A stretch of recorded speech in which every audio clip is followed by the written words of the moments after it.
What up, people? What's good? Salute. Yes, sir. Yo, what's good, everybody? Salute to the tribe. We're hip hop and comics and hip hop. We're a niche channel. Reserved for the best. It's super dope. I do sell comics. Check me out on Instagram at 6th_element_comics. Yeah, because comic books are the sixth element of hip hop.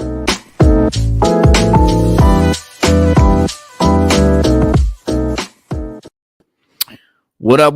What's good, everybody, man? This is the sixth element of hip hop. I am your host, Reno Noir. Y'all already know. Co-host Stu Dog is on the way from Philly. He's about to hop on momentarily, probably about 30 minutes or so like that. So he'll be joining us, and we got Sada probably come on. Might have a couple guests, but what we do have tonight is some very cool. Finally, we got the footage from the tour. If you guys was here Wednesday, you saw we attempted to stream live from the concert and basically got my brother's t-shirt the whole night. So but it's all good because I told you Reno was gonna come through and bring y'all that footage, and I got you. So we're gonna run that, and we got some dope shit. Corey Adger in the building. Salute. You know what I'm saying? We gonna the crew gonna be here, family gonna be here, the sixth elementals in the building. And want to talk a little bit about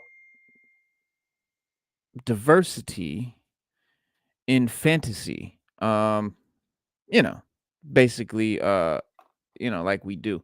Rings of Power, House of the Dragon, shit like that. This is DC Power Hour, so we're gonna talk a little DC, of course. Just giving y'all a little bit of a little appetizer so y'all know. Because our shows run long. If you're new to the show, our shows run long. We do a podcast, a vidcast, and we get in, we start chopping it up, man, and we talk for hours sometimes. So a lot of people, they're like, hey man, I thought you were gonna be talking about this or that. And so gonna cover a lot of stuff. This is all the stuff we're gonna cover. So stay tuned, man. Stick around, hang out. We're gonna get to all of it. First though, DC Power Hour news. Ezra Miller again. His rep denies disturbing allegations about him. He remains at the center of controversy, obviously, for Warner Brothers, ahead of next year's release of The Flash, which would be the DC star's first solo movie as Flash, as Barry Allen. Terrible casting choice, in my opinion, but hey, it's what we got. They're not giving us your boy from the TV show, unfortunately, but we'll see how Ezra pulls it off. And while excitement is sort of building to see what the movie itself will add to the currently shaky DC extended universe, Miller has still to deal with the repercussions of all these allegations of misconduct. Some weird shit, man. He's stuff. All right, this is gonna be interesting. We just got monetized. Our show just got monetized. Yay! Thank you, YouTube. So we're finally YouTube partners. We getting there, y'all. So we're gonna have to do some things a little bit different. So we're gonna try to keep the swear words and things like that down. So bear with me as I try to transition to the guidelines. But from the alleged assaults to the disturbing musings on social media, Ezra Miller has definitely remained in the spotlight for all the wrong reasons. Even while The Flash garners plenty of anticipation thanks to its multiversal storyline, Flashpoint is one of my favorite DC stories. Period. Love it. Love Thomas Wayne. Love the characters that it produced. So I can't wait. I couldn't wait to see it. Once I found that we're doing live action, but all the stuff around it, but it's not really for the Flash. I want to see it, man. I want to see Thomas Wayne. You know what I'm saying? I want to see them get down like that. But most recently, Ezra Miller met with the higher ups at Warner Brothers in August to try to rectify the situation after their representatives issued a statement on behalf of the troubled DC star regarding the allegations against them. Now, their rep has gone into more detail about what happened with him. Um, Speaking with Vanity Fair, Ezra Miller's representative Scott Metzger set the record straight on the allegations surrounding his client ahead of their upcoming movie. And keep in mind, guys, they have a ton of cash tied up in this movie. A lot riding it on it, a lot depending on it. So they're not, you know what I'm saying? They're making every excuse they can to let it go through. But Metzger said he said it was Warner Brothers listening and Miller spewing his poor me speech. I'm the one who was hated on. So you have almost a 30-year-old who is a partier telling Warner Brothers that he was the victim. He first tackled the accusations of Miller choking a stranger at a bar in Reykjavik, which reportedly including Miller putting his hands around the woman's neck, pushing her to the ground. And Metzger said that the woman overheard the actor call on a call with Warner Brothers, claiming that she was the one that suffered the injuries. Um, Miller was then baited by a group of teens about their mixed martial arts skills, and a woman claimed that Miller actually went at her collarbone, contradicting the choking allegations. And then a longtime friend of Miller's looked back to an experience she had at their house in which Miller made the women put their cell phones on the altar upon entering, along with additional offerings. And she even noted that uh, actress Miller demanded demanded that from Susan Sarandon. Metzger explained that Miller and Sarandon are dear friends, and then Miller would probably call this anecdote total bullshit if asked. But uh, some weird shit, man. And Miller set for a court date in Vermont on September 26th, a couple days trying tying back to a felony burglary charge, which included breaking and entering and theft of alcohol. And Metzger explained that the actor was cooking with their mother and needed rice wine. Listen, you can't make this shit up. The excuses just sound so like it's like a little kid trying to lie and come up with something. It reminds me of North Korea the other day, saying we didn't say Biden. It was just a Korean word that sounds like Biden. What's the word? We didn't get that. So, but yeah, funny shit like that. Didn't want to be friends anymore. Miller not wanting to be friends anymore. That's why he took the wine. Next in line is a Massachusetts restraining order from a non-binary 12-year-old child, which Metzger dismissed and explained how Ezra's lack of interest clearly upset a disappointed fan when they would not engage with the fan or her daughter.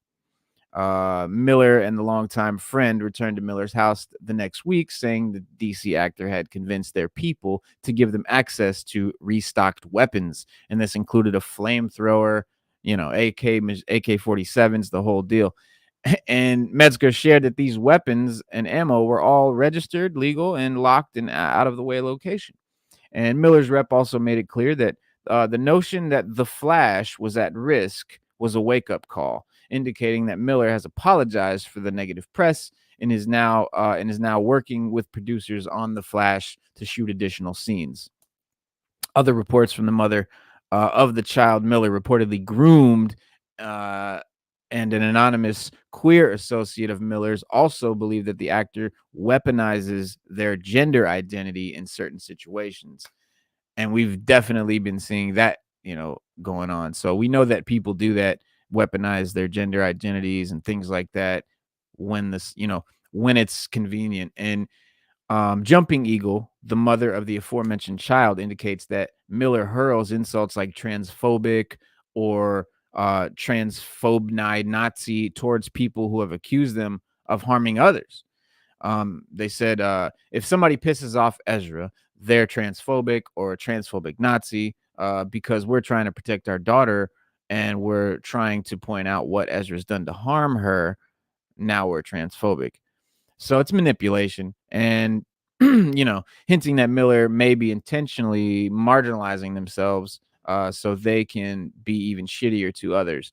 And Metzger again called these accusations completely untrue, explaining that Miller stands up for civil rights, gender equality, encourages conversation and discourse, leading to claims like running counter to who they are.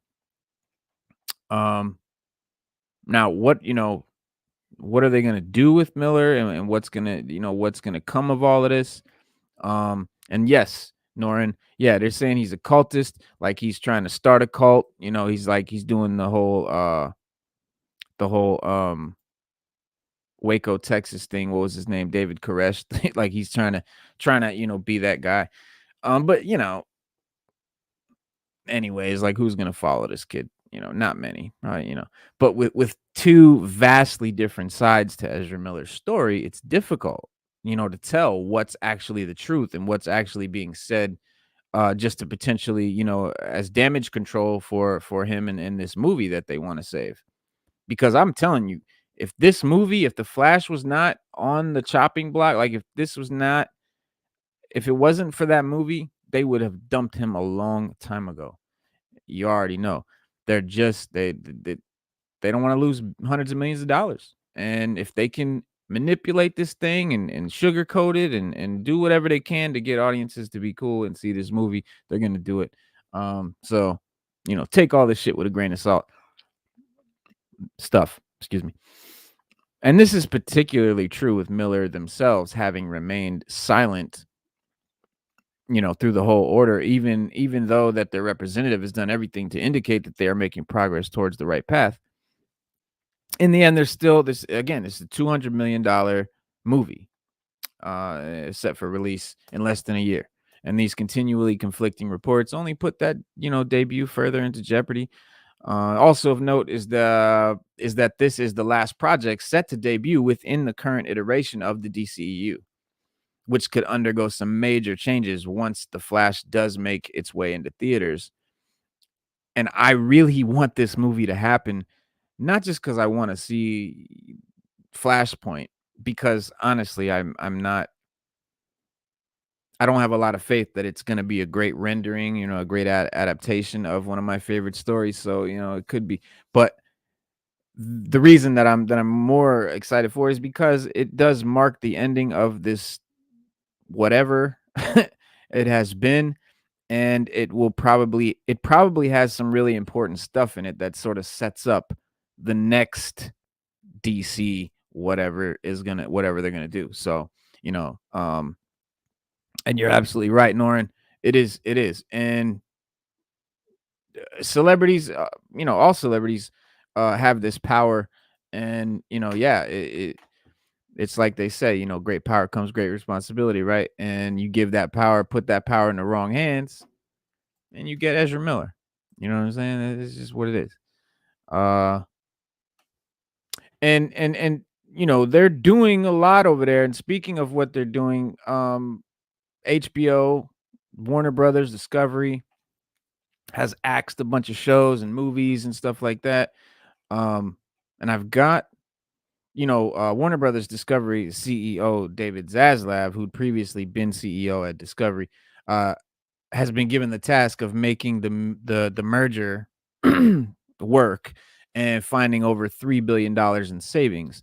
And to save that much money, you need to make some tough decisions, and he has. He's axed CNN Plus, the news channel's fledgling streaming service, and laid off hundreds of staff members. As well as that, Warner Brothers Discovery roster, the content roster is just taking a serious beating. Um, the projects being slashed. I mean, the company now includes all of Warner Brothers assets, including the movie and TV studio, HBO Max, CNN, DC Entertainment, all Discovery's channels, which range from Animal Planet to Food Network and sports and games and divisions and all that stuff. But long running shows have been canceled.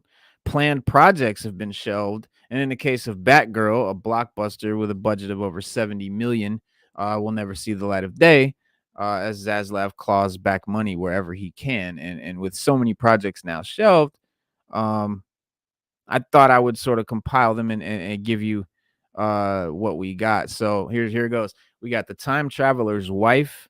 While HBO has managed to shake off an unhappy adaptation and make a successful TV show from his dark materials, its do-over of The Time Traveler's Wife, which had already been a failed movie, did not go well, and the show was canceled after a single season. So this was a no-brainer. And then the next one is Raised by Wolves. This was a really weird show. I mean, really bizarre, but in the coolest way. Like, I dug this show. I didn't get into it past the first season, just, don't have time to follow every show. But Raised by Wolves was weird. And I recommend it. I recommend checking it out if you just want to see some weird, really cool sci-fi, dystopian drama. It was cool. But and my favorite director, Ridley Scott, who's done like some of my favorite movies, you Gladiator I mean, you name it, Prometheus, all that shit. And which followed two androids tasked with raising human children on this mysterious planet. And it was performing in the top, of original series, but the numbers just sort of, dwindling, and maybe it just didn't, maybe they didn't know where to go with the show. But again, it was really weird. It was like these androids stuck on this planet, and they're tasked, like one's a female, one's a male, sort of, and then one's supposed to be the mom and dad, and then they like raise these human children because they're trying to like restart the population. I guess the population of Earth was done, and there's like this spaceship out there floating with like the last remaining humans on it, and they're trying to like terraform planets and do shit like that. So, but anyway, really cool. Obviously, Batgirl, that's out. Demi Monde is the one that never got as far as production, but JJ Abrams was supposed to be coming back, and now won't be. But the Demi Monde was due to be Abrams' first solo creation for television since his original hit Alias, but was canceled in July, and a decision to put down to spiraling costs. You know, Gordita Chronicles is another one. Despite rave reviews and 100% on Rotten Tomatoes, yeah, they chopped that one, and it had little to do. The movie had little to do with the show itself, but with a spokesperson announcing the show's end with a statement that said of HBO Max live action kids and family programming will not be part of our programming focus in the immediate future. And so I thought that meant, every drama show. It didn't really, but this show was I didn't watch it, so I can't say anything about the show, but they chopped it. Next one is Chad, which was in the same vein as Batgirl in the sense that the second season of sitcom Chad was done, shot, edited, hours away from being aired, and they pulled the plug on Chad. So if you're watching Chad, and I don't know what it was, but yeah, they canceled that right out from under you. Snowpiercer. That was weird. That was another kind of cool show, based on a movie that was actually pretty cool. For dystopian drama, Snowpiercer, the story is the same as Chad apparently. It was all set to air. It was shot, it was in the can, and they nixed it. Gentleman Jack out. Strange Adventures. Despite the presence of Greg Berlanti, the man credited with the success of Arrow, The Flash, and more of DC's TV offerings, and a deal for Kevin Smith to write and direct an episode, Strange Adventures was culled in August. It was an anthology show set to feature the lesser known DC characters, which is what everyone's been asking for. Like, stop with the main three. Like, you've got more characters. I don't think we mean Jimmy Olsen though. But it didn't go anyway. One that I'm really sad to see go was Batman Caped Crusader. That poor JJ Abrams, first Demi-Monde goes, to the wall, and then he lost Batman Caped Crusader.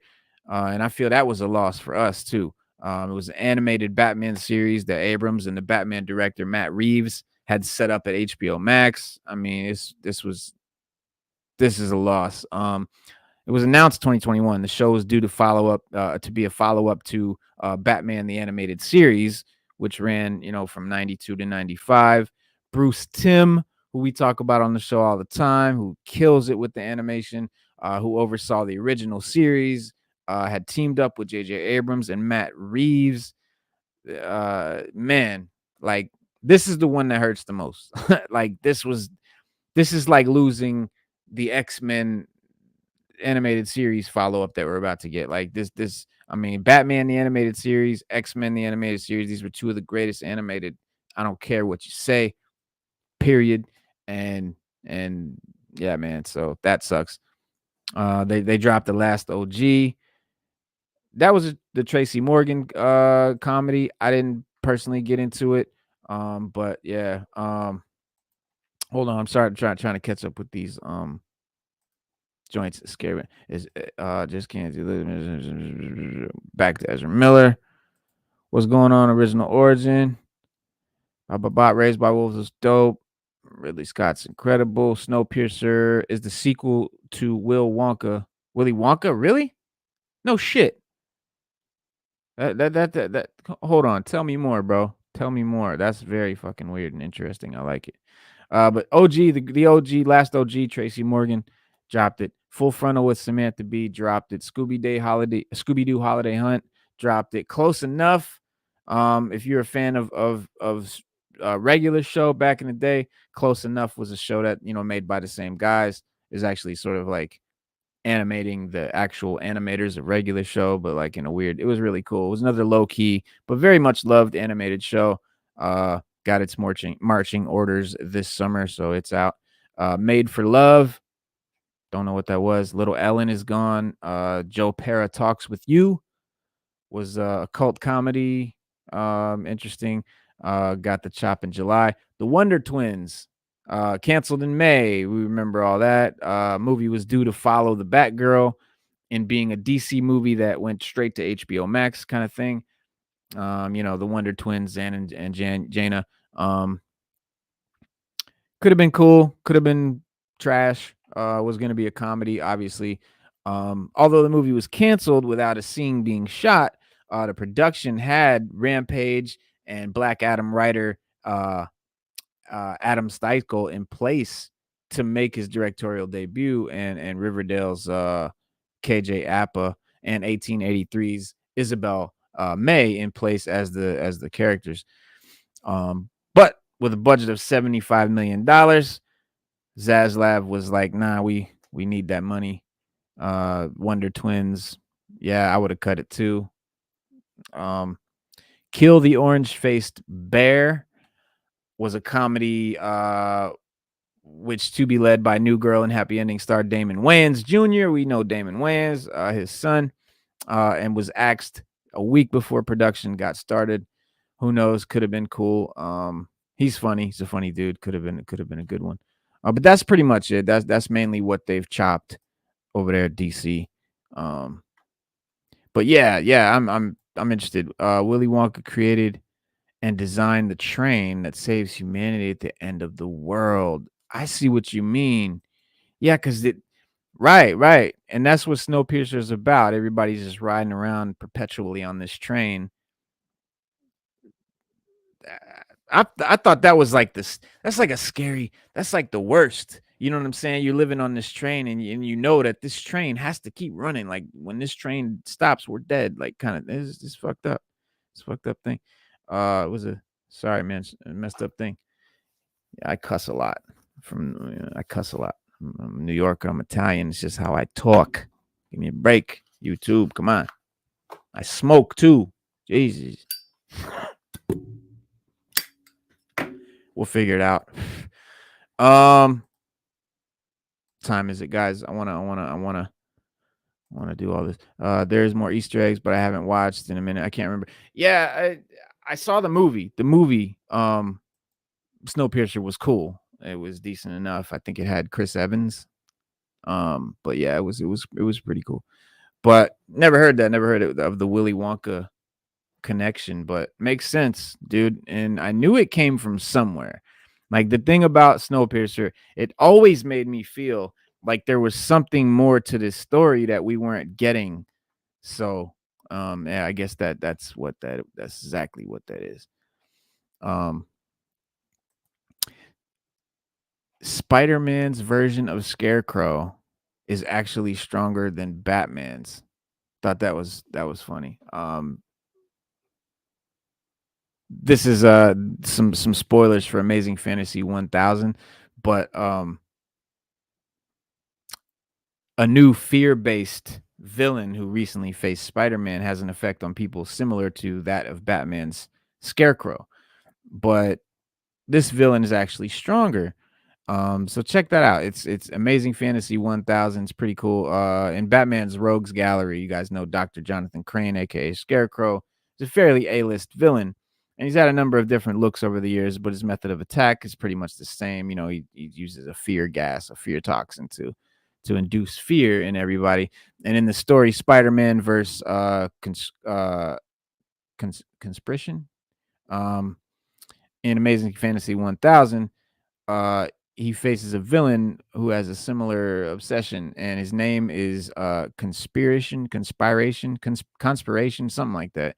And he's obsessed with conspiracy theories, and he attacks the streets of New York City by unleashing a gas just like Scarecrow's fear gas, but I guess it's to induce, cause people to be paranoid and believe that everything is a conspiracy against them. So basically, makes him a paranoid schizophrenic. And from Aunt May thinking elected officials are sea lizards to a man in the street thinking that doctors are switching human livers with dog hearts, everyone is gripped with fear. And where Conspiration and Scarecrow differ is that Conspiration is wearing a giant armored suit that disperses the gas, which essentially makes him, a walking tank, basically like something Iron Man would wear. But he's dope looking. It's a really cool story.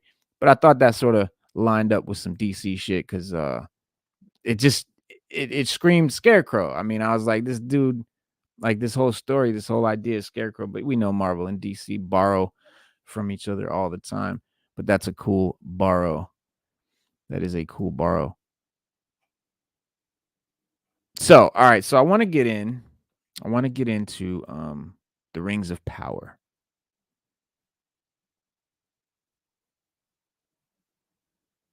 Being so close. Yeah, it is. It is wild. Um,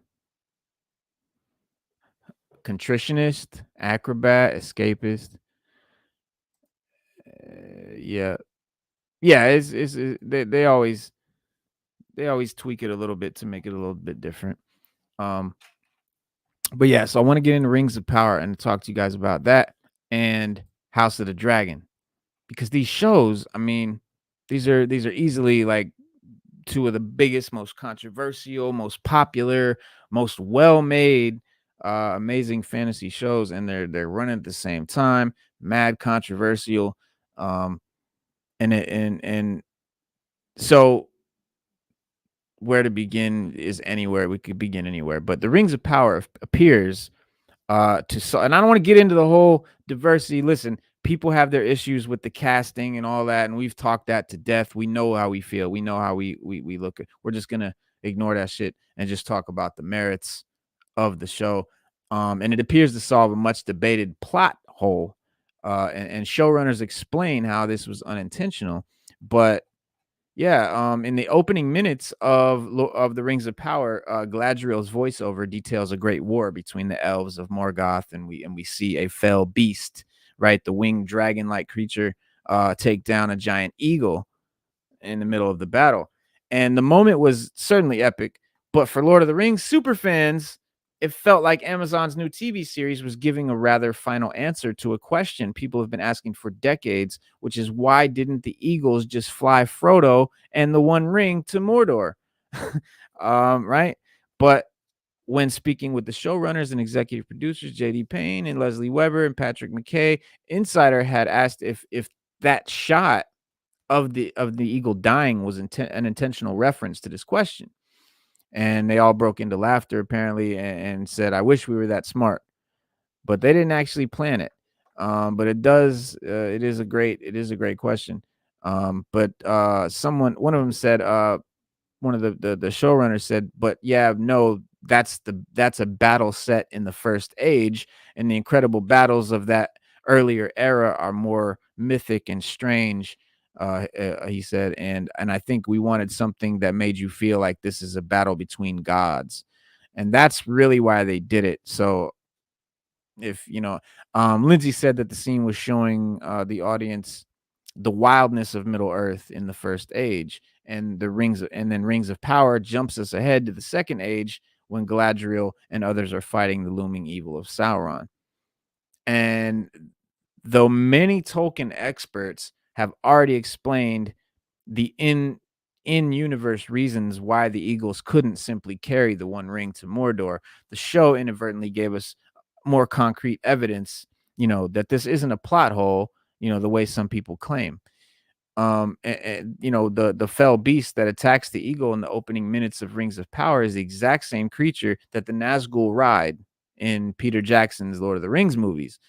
And since the Nazgul were hunting the ring, it follows that the eagles would have been just as susceptible to an attack, in the Lord of the Rings story, as they clearly are here, in that scene. So they could just be tackled by one of the Nazgul dragons, and but for more small details like this, that you might have missed if you're a Lord of the Rings fan, you can read the whole breakdown on Insider. They got a whole breakdown with Peter Jackson, the whole thing. But it's dope. It's dope. So, but the what was the last? Was the last episode 6 or 5? Lord of the but episode 5. So episode 5, because we're five. I think we're 5 episodes in to Rings of Power, and so we no, 5 is tomorrow. Okay. Yeah. So, but anyway, we finally, I guess, get our first song. So if you're a big, all these people that claim to be like Tolkien fan, and I'm a Tolkien fan, and I don't like Rings of Power because I'm a Tolkien fan, and it's not accurate. Blah blah blah. Well, if you're a Tolkien fan, you love songs because that's what they're big for. They do their songs, and Poppy Proudfellow, who played by Megan Richards, sings it, and it contains familiar Tolkienisms like, not all who wander are lost. And as she and her family make the best of their position at the back of the line in the migration, thankfully they have some very tall people to help them along. And then we've got the stranger, who could be Gandalf, could be Olorin. We don't know yet. And he's speaking. He's learning English, or the common tongue, as Tolkien would have had it. So he can communicate with Nori. Though more than just sudden, through more than just sudden bursts of energy and power, he can actually speak, and he still does have that power though. But when the group is beset by wild animals, albeit one's decidedly less fierce than the warg attack in Lord of the Rings, or rather a couple weeks back. But the stranger Gandalf, whatever you want to call him, repels them with a big shockwave, exactly the kind that Gandalf will deliver later, in later days, by hitting his wizard staff into the ground. That same kind of shockwave is the stranger Gandalf. The evidence is certainly piling up, as is the evidence for his presence in Middle Earth. The stranger, he may not have a staff, but someone else does. And as the stranger travels with the Harfoots, a mysterious group of robe-clad figures come upon the crater where he first crash landed. So if you've been following the coverage of Rings of Power since before the premiere, you may remember that this group's blonde leader was said over the summer to be Sauron. That's what people were speculating. Um, but that was only ever a popular movie's Twitter account making an imaginative leap, not confirmed. And as we've been discussing on the show and such, Um, the show is purposefully being oblique about Sauron's presence so far. He is everywhere and nowhere, and I think that's really cool. A cool way of conveying evil. It's like you don't know where it is. You don't know where it's gonna come from. You don't know. You know what I mean? Like it's out there. It's everywhere, but it's nowhere. It's like so brilliant. And over the course of these episodes so far, several characters have stepped into the roles that Sauron has been known to fill in the backstory of Middle Earth, but without fully embodying him. For example, like Adar, right, is the leader of the orcs, who we've only ever known to follow Sauron or Morgoth. But in this very episode, he passionately denounces the idea that he is Sauron. Um, Halbrand, you've got your boy that she found in the ocean that was on the raft. He's quickly getting into Pharazon's good graces and might soon have influence within the Numenorian leadership. But he seems to be just human. We don't know. And I thought that he was Sauron from that was my first guess, that guy, because he just seemed like something was not right about him, and he knew too much, but he wasn't letting on. And then there's this little blonde guy, right, who certainly has the evil aura about him, but also dresses in white flowing robes, which is not really an aesthetic we're used to seeing Sauron in. Um, so yeah, I think that's what we're learning. And yeah, that's what I'm saying. See, that's what I'm talking about, Norrin Rad. That's what I think too. I think that I think he's Gandalf, but not yet. Like he's not Gandalf as we know Gandalf, but he is the being that does become Gandalf. Like that's what I was saying. Olorin was the name that he had before he was Gandalf back in the day. Um, so we'll see. But and then we've got this newcomer. Obviously we don't get, so much screen time with him in this episode, but from where I'm standing, it's not out of the realm of possibility, that he is actually a different villainous Lord of the Rings character whose name starts with S. Um and if the stranger is Gandalf, then Tolkien lore says that he was the last of the Astari to arrive in Middle Earth. Saruman, or Kurinir in elf language, um, would be there already. So and though Gandalf always presented himself humbly, in Middle Earth, Sauron was ever eager to show off and give orders, and he definitely wore them white flowing robes, right? And he had gray hair, but it's that same style, that long straight. So this is who it could be too. And then again, we should be careful how much we rely on Tolkien lore to predict the twists and turns of this show, because the show is playing a little loosely with the mythology. All right, it's not a direct adaptation of a particular story or anything. So they're just using the legendarium and the lore and all that to basically create a pretty much original story. Let me get a drink, y'all.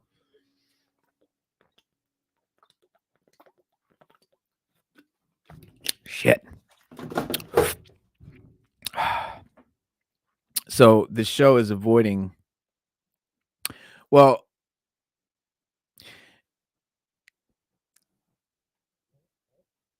the story Gil-galad tells Elrond in this episode about the potential origin of Mithril, right? Mithril is that it's like their adamantium, right? As the lost of the as the light of the lost Cimmeril conveyed into the ground through a tree during a long ago battle with between a nameless elf warrior and the fiery Balrog, and really is apocryphal. And even though it sounds like something that might be in the Cimmerillion, it's actually not in the Cimmerillion. Some ways to know that the elf warrior has no name, when everyone, however major or minor, has a name in Tolkien writings, and there's only one Balrog. So, and when they usually appear in the Silmarillion in groups of 5 or more. So it doesn't line up with how it would be in the Silmarillion. There would be 5 Balrogs or more, not just the one. So there's a lot of things you get, and it might even be a total fiction on Gil-galad's part within the world of the story. He may be making it up, and it's unclear at this moment just how deep this deception of Elrond goes. And the show is avoiding easy answers, right? For a minute there, Adar looked like the most likely candidate to secretly be Sauron, but this episode put a stop to that theorizing.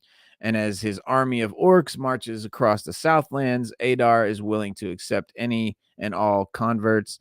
And it makes sense that the elf already working with the orcs would be amendable to furthering his multiracial coalition. But when old man Weldrig professes his loyalty, as well as his belief that Adar is Sauron, the scarred elf angrily denies it. And but he might be even angrier when the Numenorians showed up. And I'm a little disappointed that this episode basically ends on the same note that the last week's did. Right, the Numenorians are going to Middle Earth. We knew that. Like that, I hate when shows do that. It's like, don't, like, you get, that's where it left off, and then you just rehash that shit. It seems really cheap and you know, manipulative. I don't know. It just seems cheap, but that's just me. But it was also nice, to get a little more time with everybody on the island. Muriel's dad finally gets lucid for long enough to tell her that only darkness awaits her in Middle Earth. Good to know. And while Halbrand and Galadriel finally have that heart to heart, and Galadriel admits that she wouldn't know what to do with herself if she wasn't fighting. It's all she knows.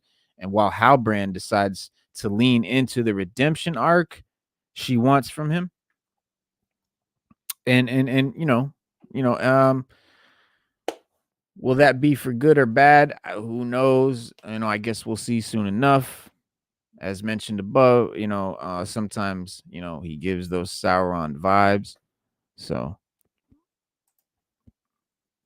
it remains to be seen. Sucks for the show they can't mention the first or third age. They can't use certain, yeah, there's a whole lot of legal, you know what I mean? And so, yeah, a lot of that Tolkien stuff that isn't accurate or doesn't come across in Rings of Power, it's because of legal shit, like legal stuff. They can't do it. The Numenorians were done very poorly in the show. In the books, they were the biggest, best warriors in the world, and in the show, Galadriel beats the crap out of 25 at the same time. Don't blame the Numenorians. Uh, that's Galadriel is the Mary Sue, right? We know what the term Mary Sue is. It's like when they get this female character and then they just make her, she can beat everyone, no, she's stronger than all the guys, she instantly learns every trick, and she's like all powerful without train. Rey from the Star Wars sequel trilogy, perfect example. Mary Sue. So Galadriel beating the crap out of 25 of them is just, it's just what the show is doing. It's just silly stuff. What are you gonna do? But again, there's tons of great um great world building, especially the world building in this show. um Celebrimbor says to Elrond, he said, I've heard the dwarves have greatly expanded their halls of late. And as they're approaching the dwarven city of Khazad-dûm in the second episode of Rings of Power, he said they sculpt the rock with the aspect of one who cares for an aged parent. I've long waited to see them work. Celebrimbor shares that curiosity with the viewers of Peter Jackson's film trilogy. It's the cavernous ruins of the underground citadel. After all, that they make. a memorable impression in the Fellowship of the Ring as the home of the Balrog, also known as the sequence in which Gandalf the Grey becomes immortalized as a meme. But yeah, I mean, even in a state of despair, what remained of Khazad-dûm in the Fellowship of the Ring was almost inconceivable in scope. Halls and tunnels, that seemed to like go on infinitely, like down into the center of the planet, basically, and holding centuries of dwarven history, you know what I'm saying, in the walls and in the runes and all that stuff.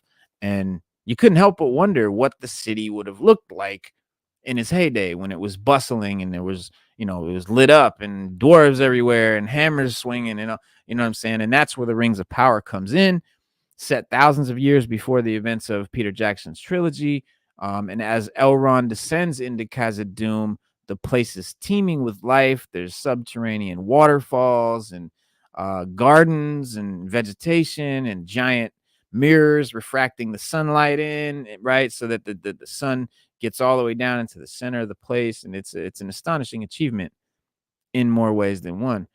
Ever since Amazon acquired the television rights to the Lord of the Rings franchise from the Tolkien estate for a quarter billion, okay, $250 million in 2017, it's been clear that the company will spare no expense in trying to create the next Game of Thrones like mega hit.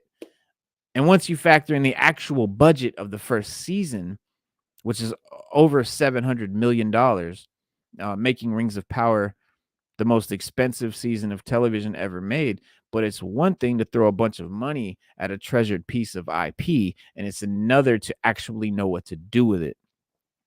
Suffice it to say, there was healthy skepticism, particularly from diehard Tolkien fans, that Amazon would be, that they could be worthy stewards of the franchise. But midway through the first of 5 planned seasons, it's way too early to say whether the Rings of Power is going to live up to the sky high expectations of non-racist Lord of the Rings fans. But the series has so far excelled in its intricate world building, to the point that like I'm just like mind blown, like establishing a new imagining of Middle Earth that feels just as expansive and lived in as Peter Jackson's trilogy. In fact, Peter Jackson's trilogy was phenomenal, but I knew we were in New Zealand. Like but it's like this place seems like a real fantasy world. Like it doesn't seem like New Zealand, right? It's almost like it has its own vegetation. It seems very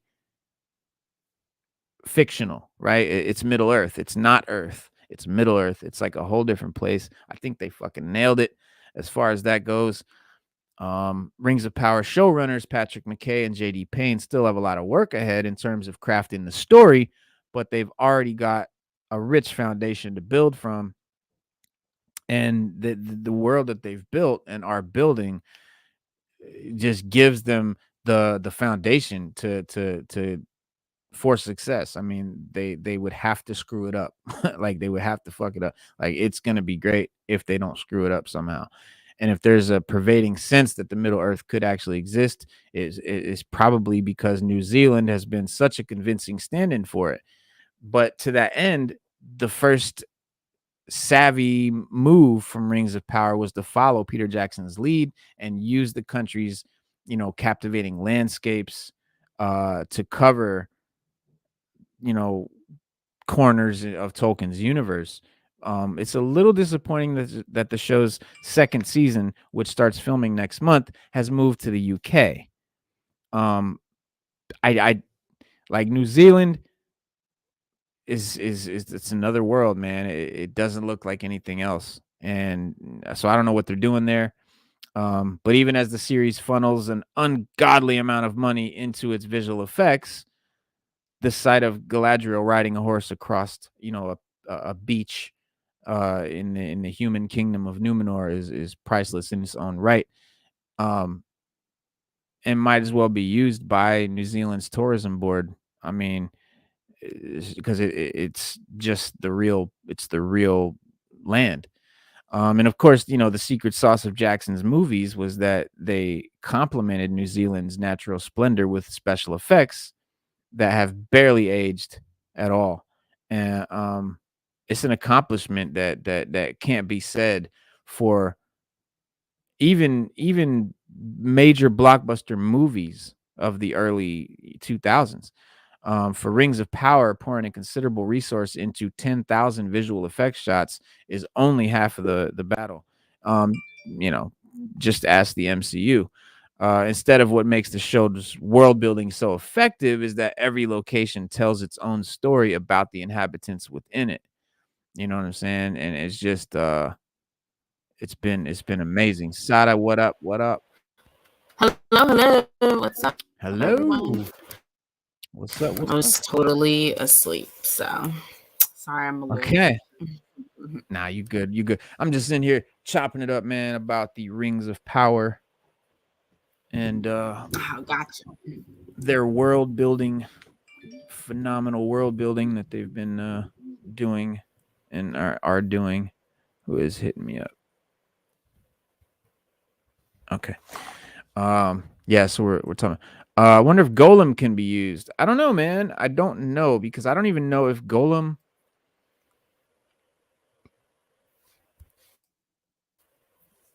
Yeah, I don't think the ring. Yeah, that's what I've been. I thought this was about the forging of the rings, but yeah, I guess we'll get Dang, there. nothing till the next season. What are they talking about? Yeah, yeah. It's who knows, man. How they're handling that. I don't know. I don't know, but Have mercy. it's. I mean, they're planning to do 7, 8 seasons. They're not planning. This is not one of those like Disney Plus one or two season shows. This is a real show. So who knows, man? They have a lot of build up to get to, and I think if they just sort of blew their wad at the beginning, what's left? If we just get right into it. So it's cool if they ease into it.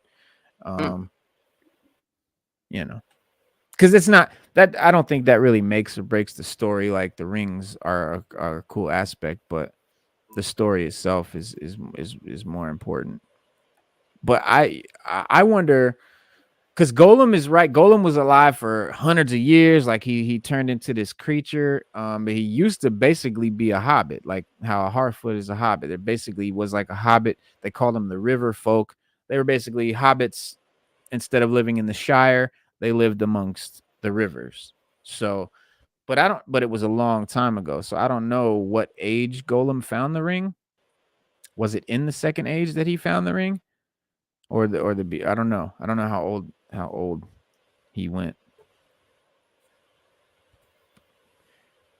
But their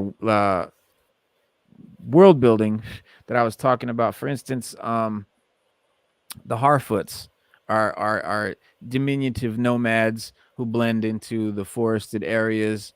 That is their home in order to avoid big predators like wolves and stuff like that. And their anonymity is key to their survival. I mean, they're little.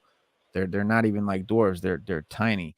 And rather fittingly, the Harfoots find beauty in little things that might otherwise go unnoticed, like fireflies lighting up the night sky. And the Harfoots' understated existence is a stark contrast to the ost- ostentatious elven kingdom, of Aragon, where the rings of power will be forged. A CGI stronghold whose grandiosity will only be matched by the sort of it's inevitable downfall. Um, for anyone worried about spoilers, Galadriel tells us exactly how the conflict with Sauron begins and ends in the prologue, The Fellowship of the Ring.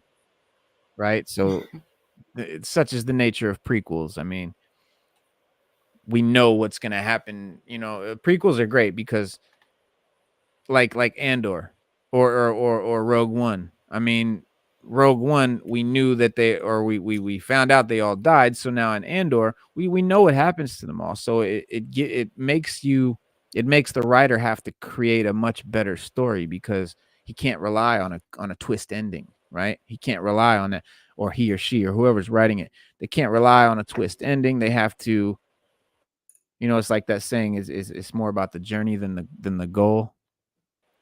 So I think it makes for a better journey. I love prequels. Then there's the orcs who simply raise everything, all the landscape, cut down all trees, whatever. And they're basically they were Tolkien's fantasy equivalent of modern industrialists destroying the planet for Mm, their own gain. Because Tolkien, gotcha. like, yeah, he wrote all that stuff. I mean, everything he wrote was like a sort of analogy to the real world he was living in.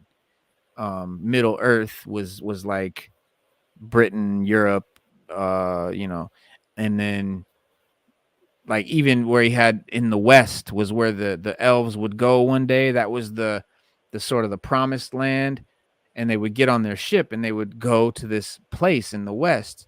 That was America. That was like his analogy of America. It was like the place you could go, the land of dreams kind of thing.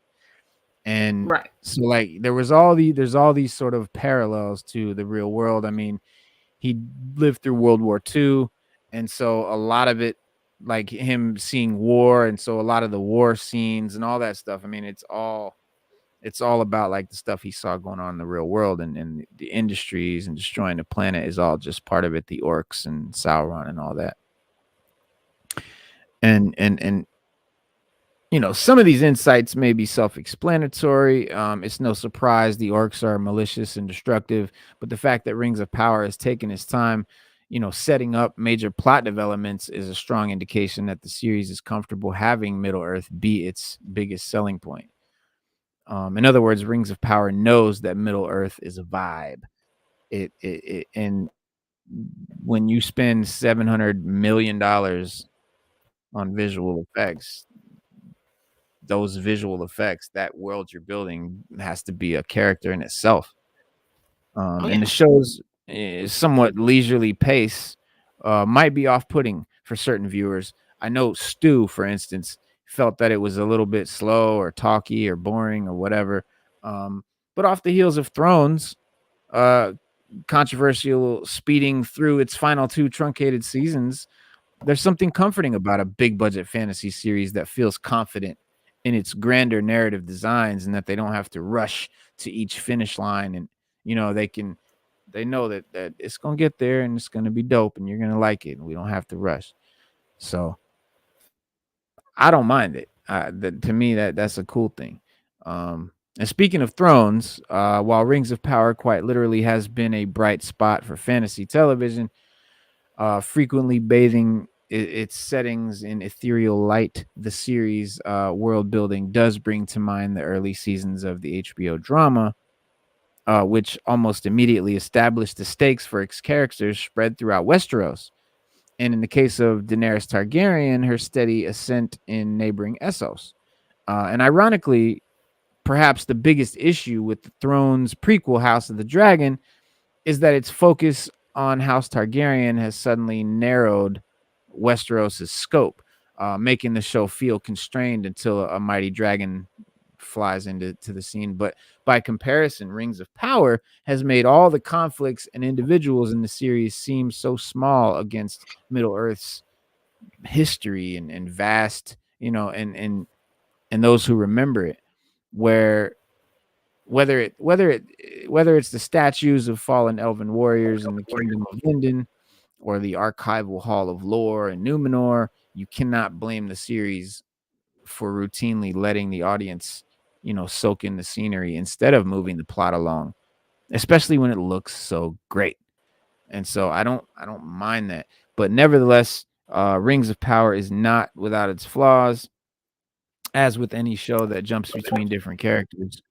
Some storylines have been more compelling than others, and some, because like you always find yourself going, man, this is I wanted to get back to that. But give me an entire episode of Elrond and Prince Durin's elf dwarf bromance.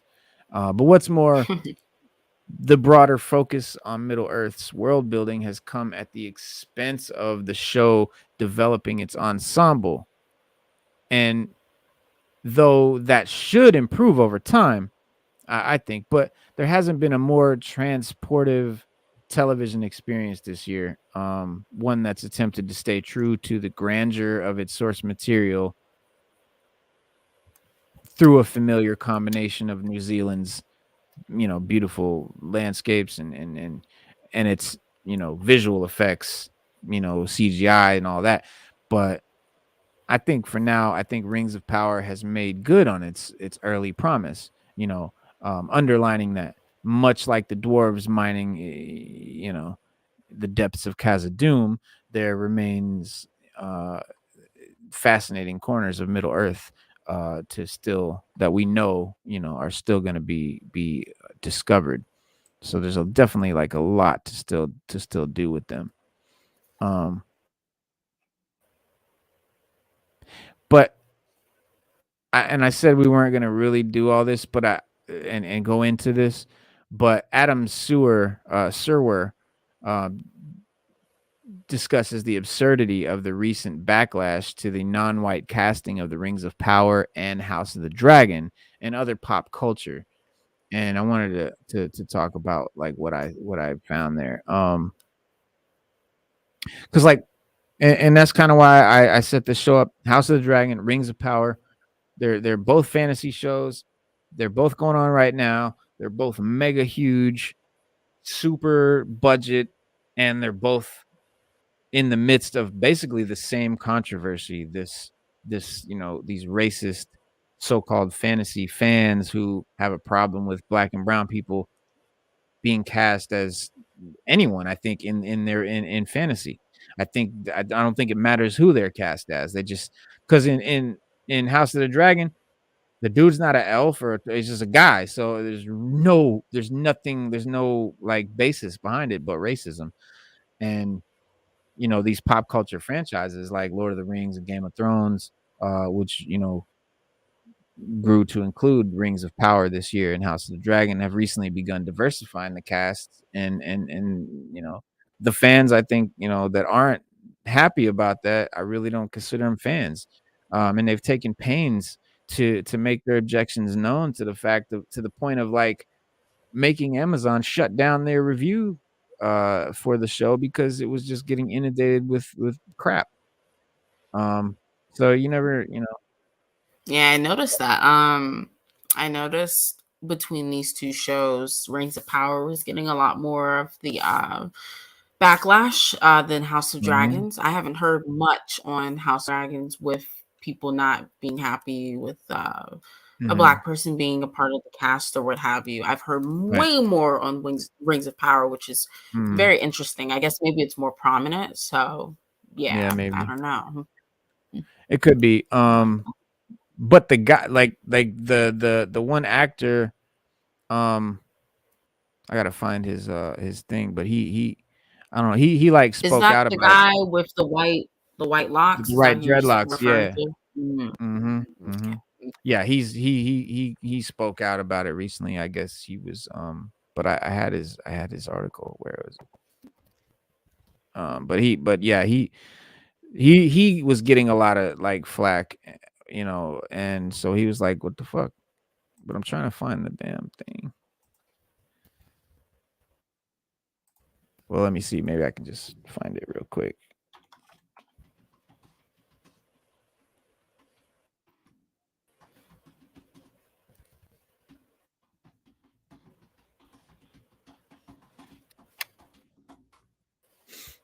Steve Toussaint. Yeah. So he Steve Toussaint is the actor's name, and in a recent interview, he opened up about the racist criticism that he received. Basically, not much, but it was like Men's Health magazine. He said that that his addition to the franchise seems to be very hard for people to swallow. He said basically he was real short and sweet. He said they're happy with a flying dragon and they're happy with white hair and violet colored eyes, but a rich black guy, that's beyond the pale. um, you know, Still, he explained there are plenty of positive fans as well. And he said it's great that people are excited. He said, what has been wonderful is for every toxic person that has somehow found their way into my timeline, there have been so many others who have been so supportive and been like, oh my God, I can't wait. This is going to be great. Even when we were doing certain scenes, there would be supporting artists who would come up and go, it's great to have this representation. And by the season premiere's ratings, it seems, House of the Dragon is a huge hit, despite those negative fans. Sunday night, when they did their first episode, they had like 10 million viewers. So it was the biggest HBO premiere of all time. But Ooh. that's the premiere, that doesn't, probably a big chunk of that were racists. Because you know how people hate stuff and they're the main ones watching it and looking at it and seeing it. It's funny. It was wonderful. He said it was wonderful. Oh no, this isn't Toussaint. This is HBO Max chief content officer. He said it was wonderful to see millions of Game of Thrones fans return to us and return to Westeros with us to Westeros. But yeah, no, he handled it pretty well, and I think he made the point perfectly. Like, you have no problem with like flying dragons, but this rich black man is a problem. That says it all right there. Stu Dog, what's good? What's up? What's up? What's up? What's Perfect up? timing, Slade. Slade. What's up, Slade? Slade. What's up? Slade. What's up? Ain't no side He's eye. like, where the heck is What's Stu going on? Dog? Oh man, Stu Dog had one of those days, but we good now. What we talking about? What we got going? What's going on? Talk to You me. talking about House of the Dragon, Rings of Power? Rings of Power is actually, with each episode, it's getting better, bruh. Yeah. But I know we talking about those things, but right now, my mind has just been blown away by Andor. That's all I can tell you. I mean, I'm just. I went back and I watched it. I watched all 3 episodes again. I had It's to. crazy. It's crazy. I could not do it. And I turned the surround sound up louder, and it was even better. It was even better. But Rings of Power is getting good. Andor has reached a whopping 87% on Rotten Tomatoes after receiving 184 reviews. What did the fans have to say? I think. Yeah, I want to know what the fans think. Right, I like the fan. I mean, I take a Rotten Tomato score, but the fan score is normally on point. Well, the fans are wondering how well the series would be received, and now we finally know the Rotten Tomatoes score. 87 on Rotten Tomatoes, 184 reviews. Comparatively, the first season of Mandalorian launched with 93%, Book of Boba Fett 66%, Obi-Wan 83%. Andor launching is the second best score. So Mandalorian was the top, then Andor, which is what I expected because that makes sense. But I don't know what the different scores, like critic score, fan score. They're only giving me one score here. I'm not on Rotten Tomatoes. Let me see. Rotten Tomatoes. The fan score looks like it's 81% as of right now. Okay. Very good. 88 for the critics, 81 for the audience score. Yeah. So not bad. Not at all. Yeah, it's hidden. It's hidden. Tony Gilroy is the guy that writes it and stuff. And a lot of people were, because do you guys know what The Volume is? Stu, do you know what The Volume is? Is it a TV show? Like, it's something that see, all right. Is it like The Voice? Is it like The Voice or something like that? I don't. That'd be the only thing I can think would say The Volume. Hold on. I mean, I can find out. Hang on. An LED immersive sound stage. Okay, so it's the sound stage that Obi-Wan and Mandalorian were both filmed on. It's an almost 360-degree stage of seamless LED panels, screens, and ceiling. So the Volume was first built at Manhattan Beach Studios in California for the first season of Mandalorian before being rebuilt and expanded for season 2 of the show. So basically, it's like, instead of using CGI or a green screen, it's actually like an actual screen that's like ceiling to floor, wall to wall. And, it's 360. So they can turn it. It's a complete circle. It's the ceiling. It's everything is a screen. So it basically can put you anywhere. without the I green. just yeah, I just asked Alexa on my and she gave me a visual representation. There you Apparently go. they used it in did they use it they apparently used it in Mandalorian. That's Um what I just said. yeah, apparently no, I was listening to her and you were this Oh, but apparently they were saying she was they saying that built it some for the article she Mandalorian. found right for the Mandalorian, right? They were Yeah. like the Mandalorian changed, how things Hmm. are made with that screen. Yeah. And then she showed me a picture of it, but it looks dope. I'm like, yo. And you said they expanded it, they made it bigger than what it was? Well, they made it bigger than what it was for season 1 of Mandalorian. They made it bigger for season 2. And they used it for season 2. But Tony Gilroy explains why Andor did not use the volume, because Mandalorian used the volume, Obi-Wan used the volume. I assume Boba Fett used the volume. So basically, like, the Mandalorian made it, and like every Star Wars show has used it so far, but Andor. And so people were like, why didn't Andor use it? And in an interview with the Hollywood Reporter, Tony Gilroy discussed why they ultimately opted not to use the volume technology for the show, and gave some insight into Luthen Rael, the mysterious character played by Stellan Skarsgård that we were introduced to in the second episode.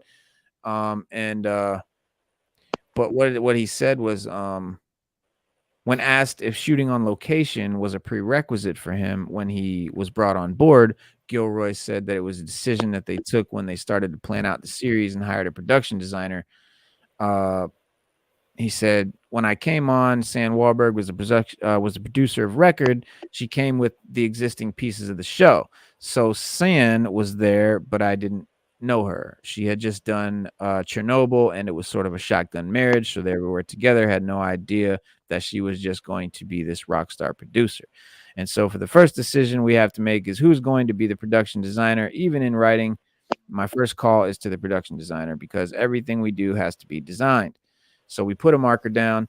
It was kind of a test for Disney. How serious are you? We didn't want to go with any of the traditional Star Wars people. We wanted production designer Luke Hull, who was like 12 years old and had just done Chernobyl.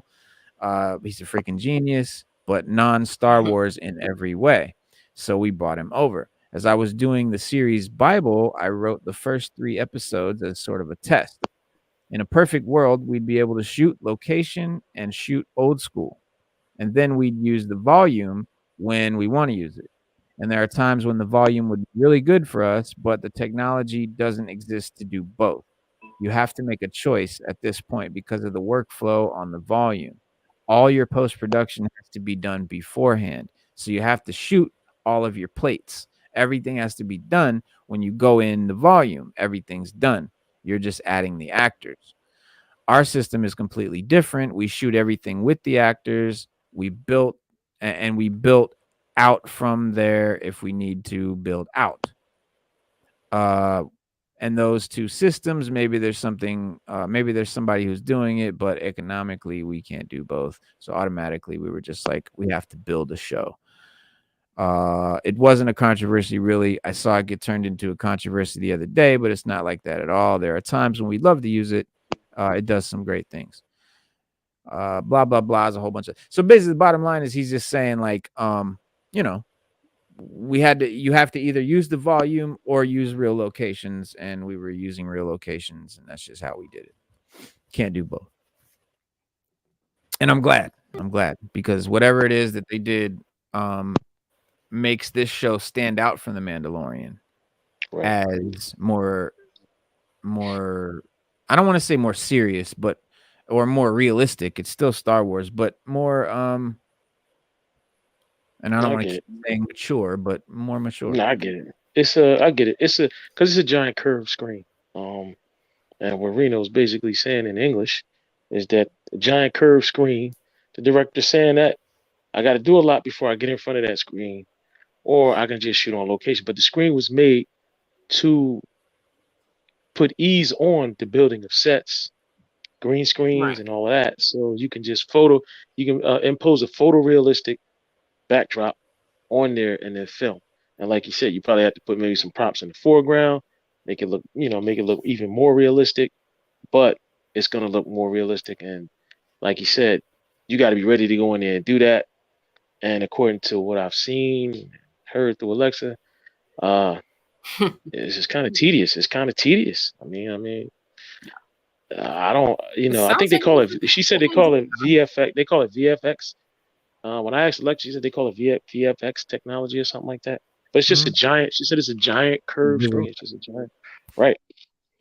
Something like you would see at an amusement park, but just more expensive and maybe using Unreal Yeah. Engine 5 or something like that instead. I'm glad Just because if it's they made photorealistic, that it's got to be decision. dope. Yeah, Yeah, it's basically like with the volume, you would film everything without the actors, and then you create, and then you put it Yeah, on these screens, and then you'd have the actors come in and act in front of it, and right, yeah, which works if you're doing your whole show that way. But if you're doing the show live on location with actors in sets, and you're shooting some scenes that way, you can't mix it. You right. can't do Yeah, you some of can't mix both. it. Yeah, It'll because you'll get see one. the difference. Yeah, you'll see the difference. Yeah. And like they said, it was made as a shortcut to Yeah. building sets Right. and make it, because like you don't want to have to, when you build a set, they build them up, they tear them down, they tear them down, they build them up. Sometimes you don't have time for that. So it's basically a shortcut if you need it. And I get it. When you were reading the article, I get that. I get that. What the director was saying from what I heard. I would Yeah. have chose to do the same thing if it would save time rather than just do it just because the Not he technology didn't do was it to there. save time. He did it to make it look realer. He wants it to Right, look that's what I'm more saying. Yeah. genuine. No, that's what I'm saying. I wouldn't do it to save time. If it was gonna save time or just give me a better production look, I would take the better production look and right, take the extra time Yeah. rather than save time and take the shortcut. Right. right. Right. That's what he's Yeah, he doing. did it for the right reasons, and that's good. You Yeah. want to make your show and format it based on the environment you want to create, and I feel like that should go into the thought process for all of the shows. And I hope the other Star Wars shows didn't use the volume just because, oh, look at here, we have a fancy new gimmick or whatever. So Yeah. I hope they thought about it beforehand, like, will this work for the environment of my show? And Andor Mhm. seems like it's a bit more grounded, so it makes sense to not use the volume. It just that seems, like you said, tedious, Yeah. very tedious. Yeah. Yeah. And Yeah, Miss 'cause Sada, Mandalorian did you watch Andor? Oh no, you know me. I'm not like the biggest Star Wars head, so I haven't We seen trying, Andor. But I've heard good we things. trying. We trying to make a I've heard Star good Wars things fan though. out of you. Yeah. We trying, we're never gonna we'll give up. get you. We're gonna make it. We'll get you Yeah, we're gonna eventually. But get you sooner or later. We're gonna get you. Yeah, we're gonna make you a Star Wars. oh no, Sooner or that'll But later, be we're gonna get yeah, the Andor it's gonna story. be So I didn't want to overshadow what Norrin was saying about he lost his little sister a couple years ago. So sorry to hear that, bro. Condolences. yeah, sorry to hear that, Norm. Yeah. Yeah. And I guess that, Andor has to do with that, like his little sister is missing or whatever. Or did she get killed or what? It's something to do with his sister, because I know in the beginning he The said he little was looking girl, for his sister. yeah, he said he was looking for his sister. Yeah. Yeah. Because you got to remember, on the story goes that the kids on that planet, they killed. Well, the Empire basically did something to the planet that killed everybody except for the Right. children. All the adults died. That's why when the ship crashed, the guys, they had those masks on, Like lost. and they were there. Yeah. Right, they were there trying to cover up whatever the Empire did. They didn't Right. want nobody. The Empire didn't want nobody to know what they did there. So the ship crashed. They're trying to cover up the accident or whatever it was that they did. Right. And they still haven't told us what it was yet. And that's why everybody had masks on. But whatever it was that they did, it didn't affect the children. So the children were there by themselves, and they were raising themselves. That's why when the Empire came, that's why the guy just started shooting them, because he knew they didn't any witnesses. They didn't want anybody left. Mhm. And his sister is one of the people. I don't know if the girl that got killed was his sister or not, because they don't say. And that's the part I don't know. No, they don't show her get killed, and that's the thing. They got No, separated. no, the one girl that got killed. The one girl that Yeah. got killed. Remember when the It's guy? not her I don't sister. know. Right. That's not her sister. No. And the lady took him. Right. Remember the lady? She pat. She put the chloroform on him, and she took Yeah, it. him and and they got separated. They got separated Right. when they were kids, and so he's looking for his sister. Right. He was raised by the older lady. Find her again, raised by that one weird lady. Yeah. Yeah. But it is dope. But so I really wanted to show y'all the footage, man, from the Let's just do it. Let's get it. We got footage. Let's get it popping. All right, so we got the footage, y'all, from the New York State of Mind tour. We tried to do it the other day, Wednesday. We had my brothers and his wife over there trying to stream it live, but we basically just looked at my brother's t-shirt the whole time. So I had them to film me some good footage, some decent footage to show y'all, because hell of a fucking show. Here we go. Nas and Ghostface. A lot of us are just grown children too. But stay motivated. Stay motivated. I'll be where I wanna be. Oh!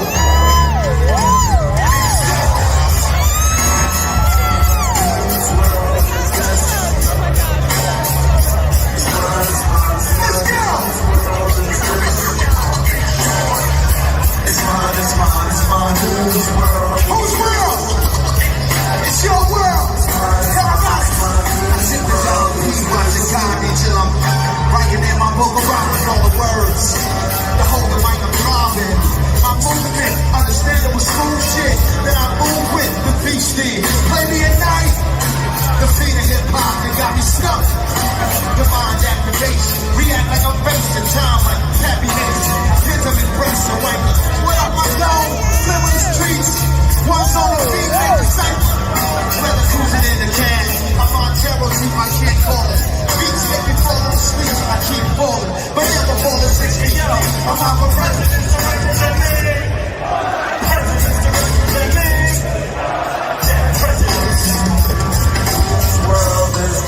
The world is yours. Say what? Whose world? I said, what?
Scores. Want to see more? Yeah, Who wants to see more? Anybody want to see I more? want to see more. Want to see more? I want to see more. I want to see more. Let's see more. See more. See more. Here we go. See more. Let's go.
God, I wish they didn't end it there.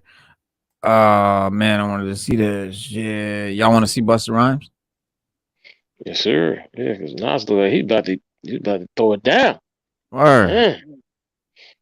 who want to see Busta Rhymes?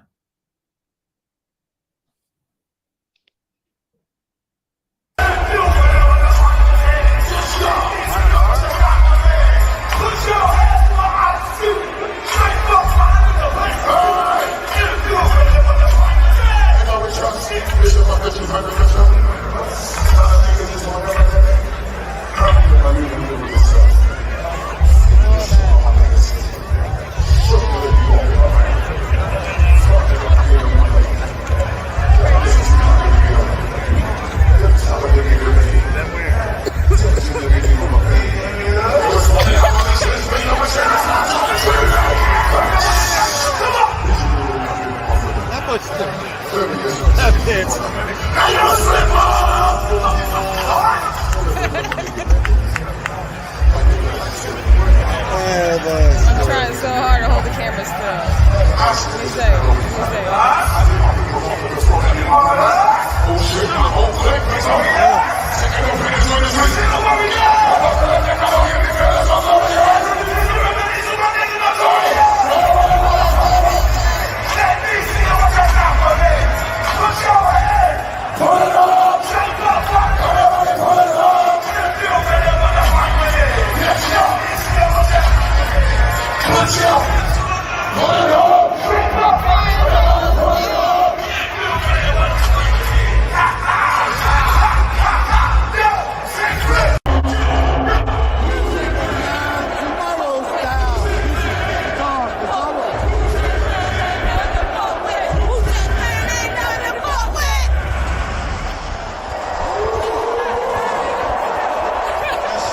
Wait, hold on. You see that shit? Yeah, boggle video.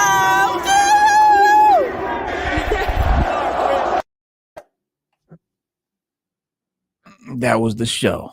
Yeah, that's all the footage we got. That's all we need. But that's all we need. That was No, you don't. that was nice. Yeah, man. So big shout out to my brother, number one suspect, and my sister Brittany for bringing us that. Yeah, that was cool, man. That was really cool. And you know what I'm saying? Creek water ain't nothing to fuck with. That creek water. They were drinking that creek water whiskey. I was getting ready to say that. Yeah, y'all still on that creek slave. Stop it, man. Y'all still on that creek water. Creek water. Creek water. It did. It looked like creek water. I'm not gonna lie. But he said it'd get you there. He said, you better not be drinking no creek water. Don't drink creek water. You know what it is? I think that's creek water over here. This is fresh. Don't be drinking that creek water. No. Yeah, don't drink no creek water. You know that rapper Yellow Wolf. Mm-hmm. That's the creek water is his product. That's like his. No, stop. Are you serious? Yeah, that's Yellow Wolf's liquor. That's his liquor. Yellow Wolf is alright. Yellow Wolf is like alright, his liquor man. name, Right. creek water? I only own one album from Yellow Wolf, and that's the joint he did with he did a joint with Muggs.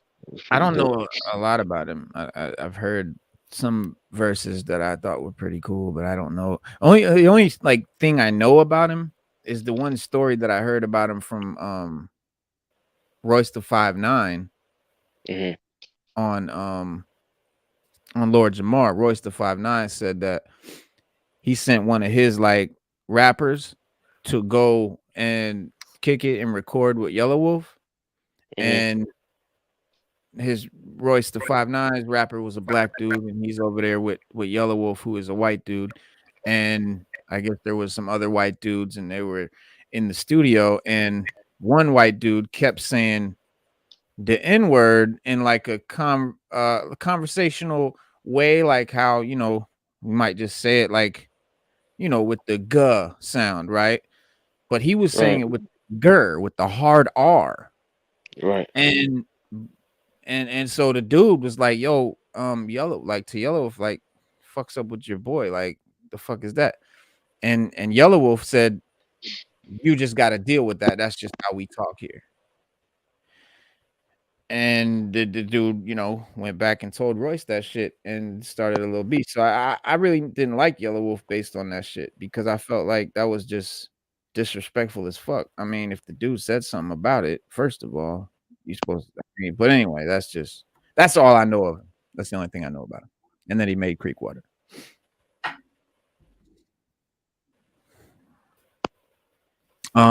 Yeah, so there you go. But we were talking about before you came on and before we started that, we were kind of talking about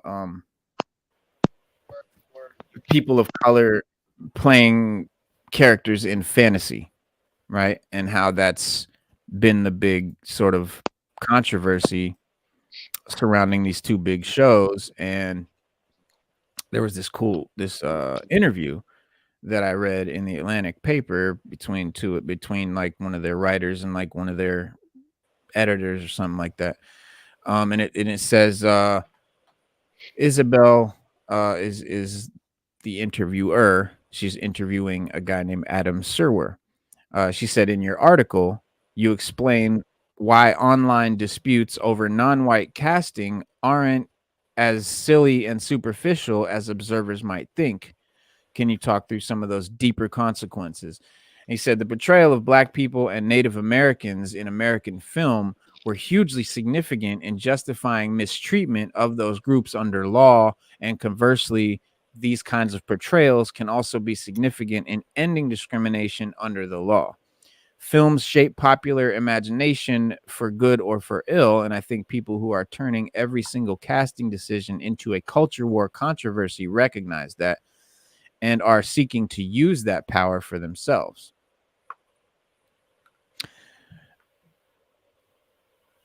Do you Sada, do you agree that the portrayals of Black and Native Americans in American film was significant in justifying the mistreatment and ending discrimination?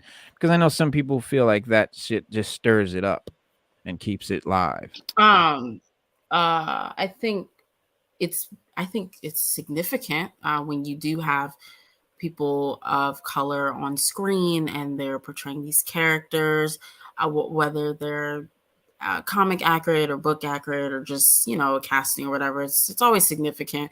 You can always help, but it can do harm in just the same, because there are companies who will make these choices to cast simply to pander rather than writing a well-rounded character, and so that just creates the wrong conversation. So I don't know necessarily about ending discrimination. There's a long way we have to go for that.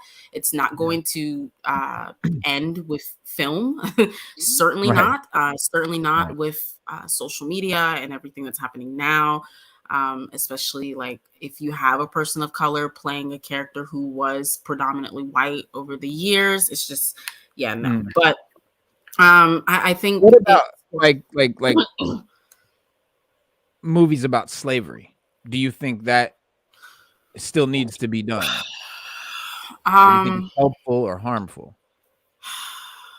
I don't know. I feel like part of it is harmful because at this point you are making films that are exploiting Black trauma, and we don't need those anymore. We really don't. We need films we need Black people fantasy or sci-fi, or we like never see those. You inject this into franchises that were predominantly white, but that's not enough for me. I want something of my own. I don't want to be injected into something that was already predominantly white. And then of course you're going to reward me by giving me another slave movie. Like I don't want that anymore. Like a lot of people don't want that anymore. It's like they're doing another Emmett Till movie, another one. We literally had a thing on Hulu about it. There was another thing about Emmett Till's mom, and now we're having another film focused. So, like, at what point is enough enough? Of course, I don't want to see that dramatized. But I like. At what point do we stop having these films based around Black trauma? Because it's just so tiresome at this point, and it only puts us in one light in film. It only Mhm. allows us to be explored or have talent available for one light, and that is like Black trauma, and it's just like Right. so disappointing. So Right. I think we're at a point where we don't I don't know, it's weird because we still need to have those conversations regarding slavery, but in terms of film, I'm tired of seeing Black trauma on film. So Yeah. I mean, it and could go both I ways. definitely I understand what you mean too, because like, yeah, slavery movies are hard to watch, and then it's like, are you really doing it for educational purposes? Are you doing it because it's like, one of those like a car accident, you kind of want to see it but you don't, kind of thing, and it's like that's what do you call it? Not fetishism, but I don't know. I can't say it as well as you did, but that's Slade said I'm asking the tough questions today. No, it's just that, I got a brilliant mind, that I asked a real normal question to, but she says, next part of the interview, she says, do some of these critiques of non-white casting from the Trumpist or MAGA internet communities? Do some of these critiques of non-white casting come from Trumpist or MAGA internet communities? He says a lot Well, of people. yeah, I'm sure. Well, yeah, no, I was going to ask you the same question, but I'll ask you first since you started answering. Oh, Do you think? yeah, I'm sure. I think it's a bit dangerous to generalize and say that all criticism comes from that group. That's very dangerous. You don't want Right. to do that because there are some legit criticisms. And I feel like lump them all in that category, it's not a good idea. So Yeah. definitely, because there are racists out there, and I feel like you just don't need to give them the time of day. You just Right. acknowledge their BS and move on. You don't have to give it the time of day, because all you're gonna do is just fuel them more and more and more. So Right. yeah. Right. Mm. Yeah. What and then what he said was sort of like he said, a lot of people who are complaining about it are from conservative media sites. As I wrote in the piece, I think they see these kinds of reactionary backlashes as fertile political ground for finding converts and for getting people to feel victimized and aggrieved over things by like casting decisions and political themes in well-established genre properties like Star Wars and Lord of the Rings. So yeah, basically what you're saying. Yeah, I don't know. And Like the whole thing with the Little Mermaid, I feel like that's very like I don't know how they didn't get this out of their systems when she was originally cast, because she was cast way before we got the trailer. I don't know Mhm. how they didn't get out of their systems. It's like, Yeah. she will be fine. You will be fine. Ariel's gonna be black this time. You'll live. cares? You'll be Yeah. just fine. Cinderella was black at one point in time.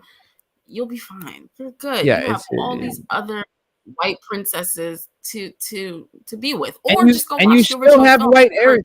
soul. Yeah, and you Yeah. still have white So Ariel. just You go watch still that have them. film. Go If watch that it. hurts your soul so badly. She has a God. sequel too, so you could go watch that. She got a whole family. Mm. Like, it's just they'll be all right. They'll be all right. They'll Yeah, be fine. right. I'm worried about if it's going to be another one of those soulless cash grab remakes that Disney has been doing. I'm worried about that.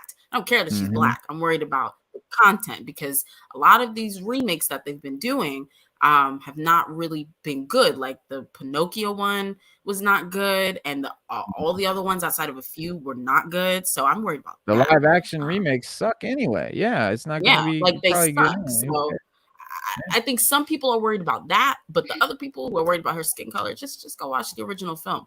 Go read the original story. Right. Like, you'll be fine. You'll be good. Yeah, like I heard one saying, like, my daughter, grew up like really connecting and has a deep, connection with Ariel, and now you're changing. First of all, your daughter's grown up by now. And so like,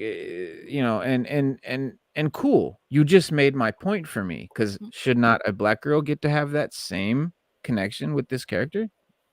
Maybe, you know what I'm saying? Like you're making my point for me. They don't even realize it. And this happens so often. It's easy to lose sight of how absurd it is to say, "Oh, I'm mad that a black person got cast as an elf." And what people are doing here is they're trying to feed off the energy of these controversies and say, if you vote for us, if you support this political movement, then we can put a stop to things like this. They can't, because it's not really how this stuff works. That's not how the market works. It's not how art works. And then so the next question, she says, do you see parallels between this movement and Gamergate, the campaign of anti-progressive black backlash and harassment that targeted women in the video game world?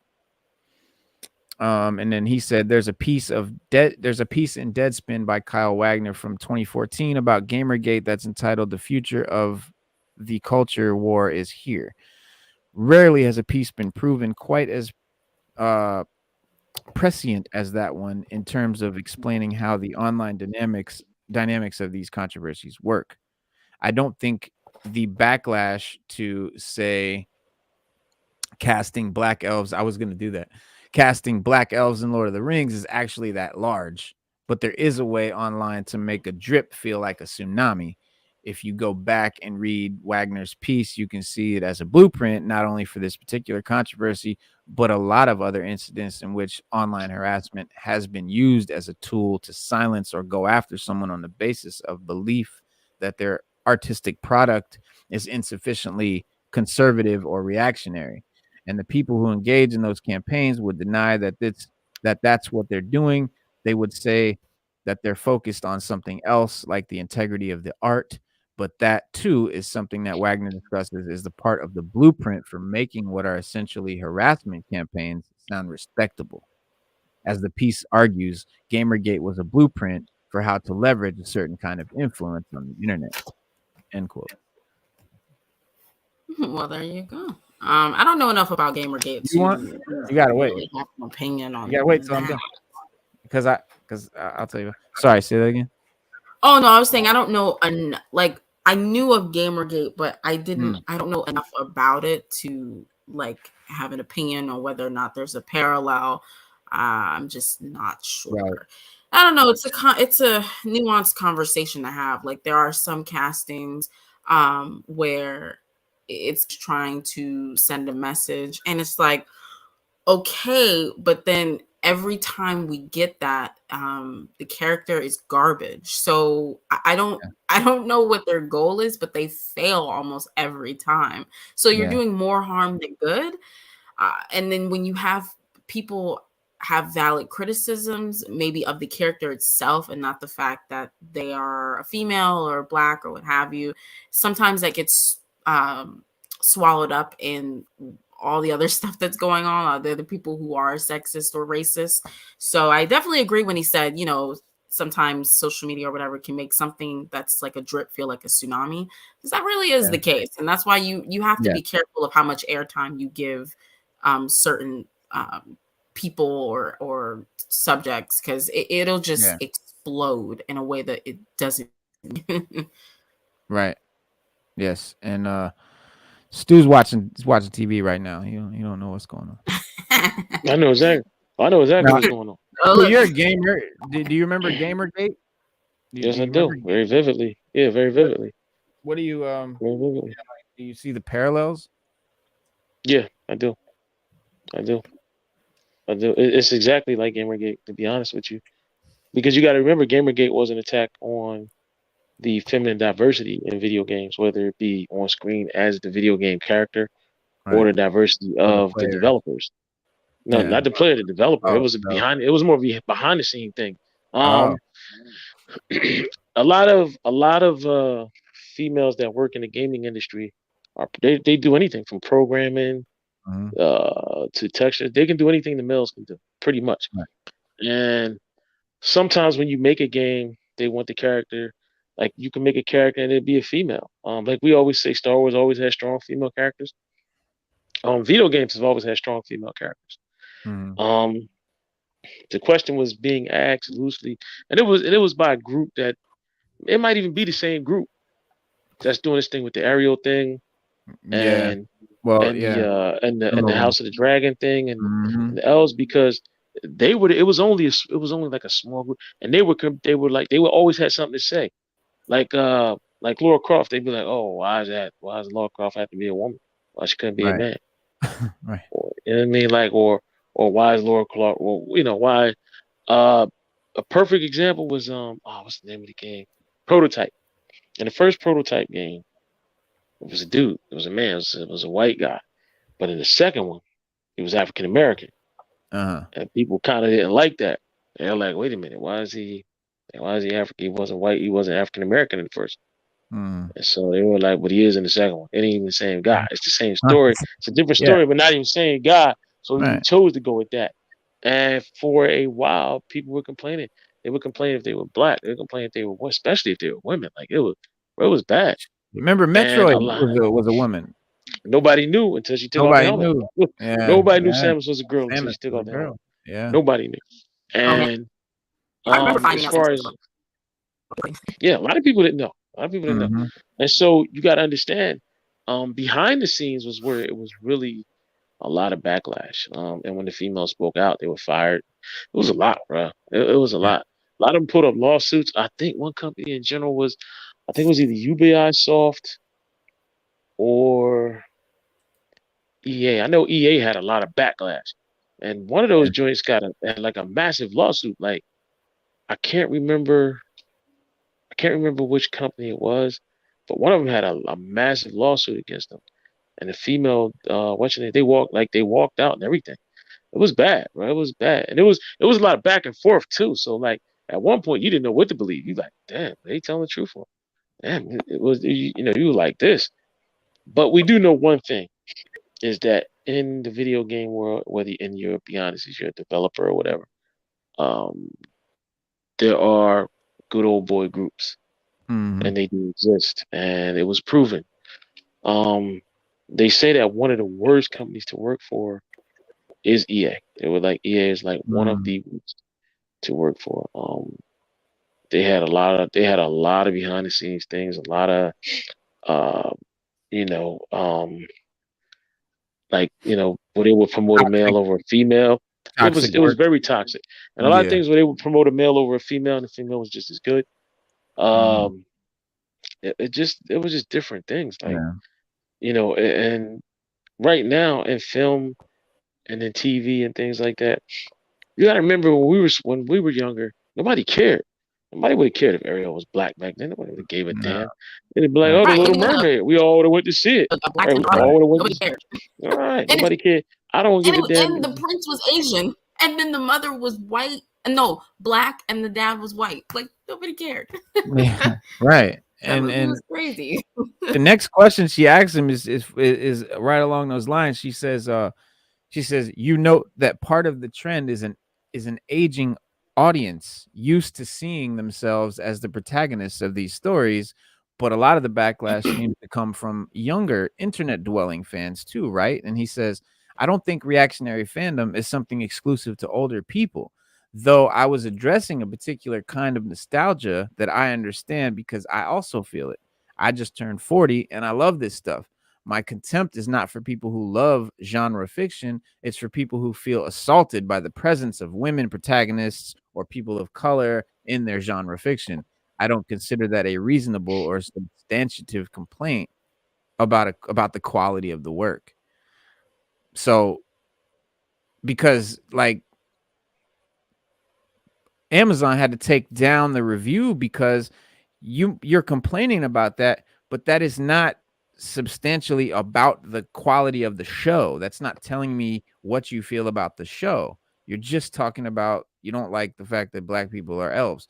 You're not getting, so it was like those weren't reviews. These people aren't even talking about the show or the quality of the show. I see a lot of these YouTubers on here talking trash about it, and like video after video after video. There's one guy, like every one of his videos is like, Rings of Power is abysmal. Rings of Power is the worst show ever. It's like, okay, we get it. You think it's the worst show ever, but he's never had a single complaint beyond the casting.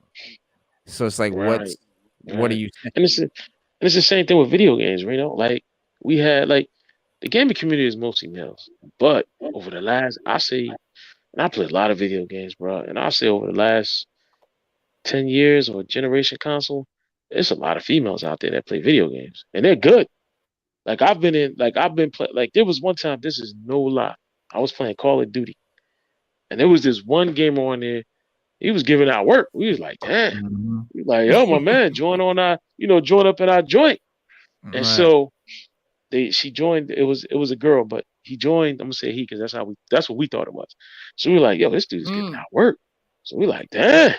Like, yo, get on our Mhm. team. We need it because we tired of the rant. We call when you get it, like it'll be me, you, and Sada playing. So if we get a fourth person and we needed a fourth, they would just throw us on. So we call them a random. So we were like, Mhm. wait a minute, this random is giving out work. Put him in our party. Right. Put him in the chat. Yeah. If we can communicate with him, yo, we can really. So we sent him a message. So he sends a message back like, yeah, I get down with y'all. Like, okay, comes in. It's a female. We're like, huh? So he's like, yo, like that's you giving out work? Ain't your little brother in that? She was like, no, I play Call of Duty all the time. I Yeah. was like, damn.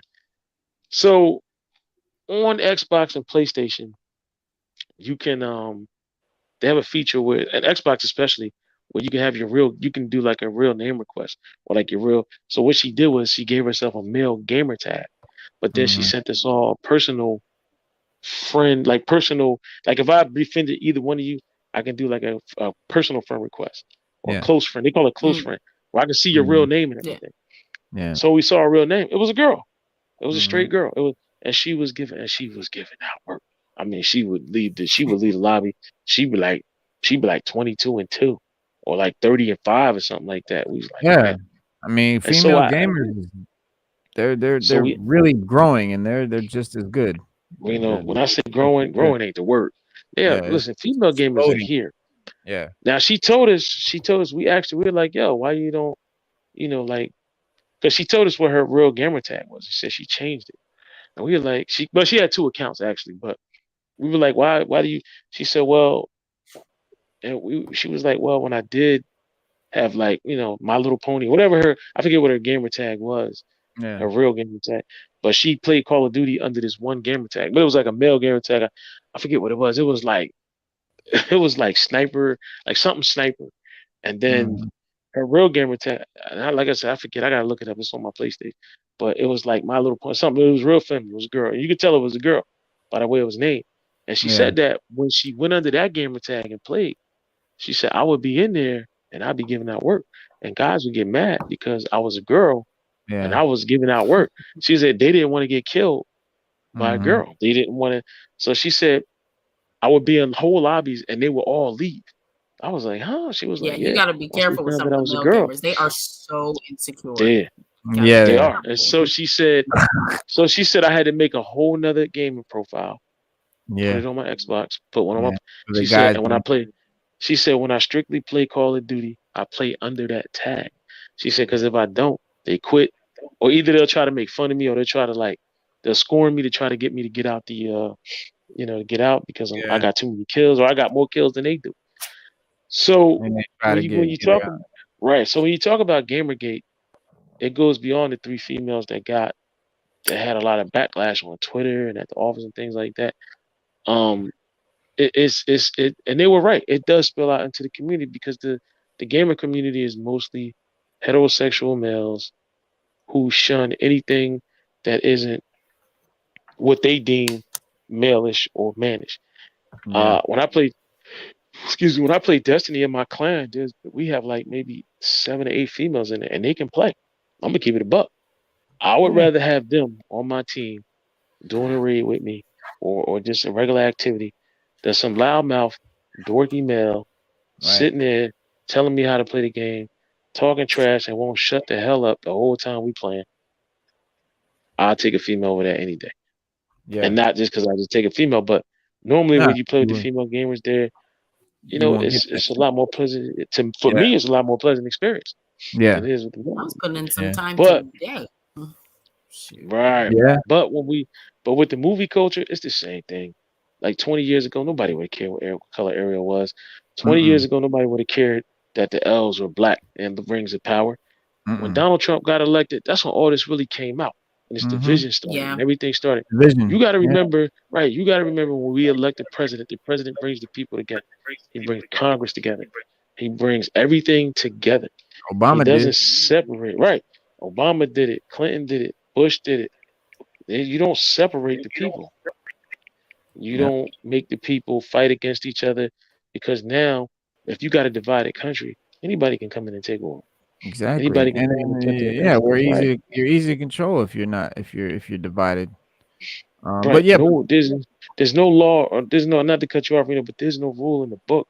When you think about it, you remember there's no rule in the book saying that a mermaid has to be white or black or Chinese. It just has to be what a mermaid is, half fish, half woman. hmm So that's just what it is. There's no rule in the book that says no, elves were always white no, and or it makes they no just sense have to have because pointy ears. well, Like that's just it. all humans ain't white. So why would all dwarves be white, or Or be white, right? why would all Just elves? like a So it's right, like aliens in Star Wars. It's like they started changing the color on these newer movies and stuff. We see the same species of aliens that we saw in older Star Wars, but we see them in different colors. And I love that they did that. right, I picked up on that because it makes more sense that because I always used to think that growing up, like, why are all that species of aliens? Why are they all red? Don't they right. vary like humans? But it's Now funny because then Star Trek did that same thing. with Deep Space Nine. In Deep Space Nine they had a people called the Bajorans. And then the Bajorans, that's where we first saw how diverse they were. We saw black Bajorans, we saw white Mhm. Bajorans. Yeah. We saw fair skinned Bajorans, we saw dark. And then They they got black started doing that with Romulans. Is white Romulan. right. They Yeah, black started doing it with Romulan. Vulcans. They Yeah. started doing Vulcan, the Vulcans and black Vulcan Romulans. dude. Yeah. Right. And Vulcans was the next race I saw. Some Mhm. people were like, huh, Black Vulcan. But Right. then the producers before Gene Roddenberry, before his wife, before he passed, his wife came out and said it. She was like, nobody said they were ever all white. Nobody ever said they were all Yeah.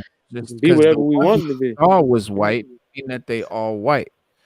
And Right. that kind of falls in line. Like she asks him, she says, you write that older fans' nostalgia is ultimately insatiable because they cannot look upon novel material with the same emotional intensity that they felt as children. And she said, do you fall in that category? He said, yes, of course. The first time you ever saw Luke Skywalker crash his speeder behind an AT-AT Walker in Empire Strikes Back and then use his lightsaber to cut open his belly and throw bombs in there to bring it down. When you first see that as a kid, that's incredible. You can never recapture that sense of childlike wonder. These reboots are attempting to both get new fans and profit off the nostalgia of older fans. And sometimes older fans do not appreciate that this stuff also works for kids or is also made for kids. And we sometimes forget about the silliness that's inherent in some of these properties because it felt so serious to us as children. And that's like what I was saying the other day when I was talking about Andor. I was like, Andor feels like how I remember Star Wars feeling like as a kid. Like now you go back and watch Exactly. Star Wars and you see the silly puppets and it looks all fake and it's fun. But when you were a kid, that shit was serious. So it's like Yeah.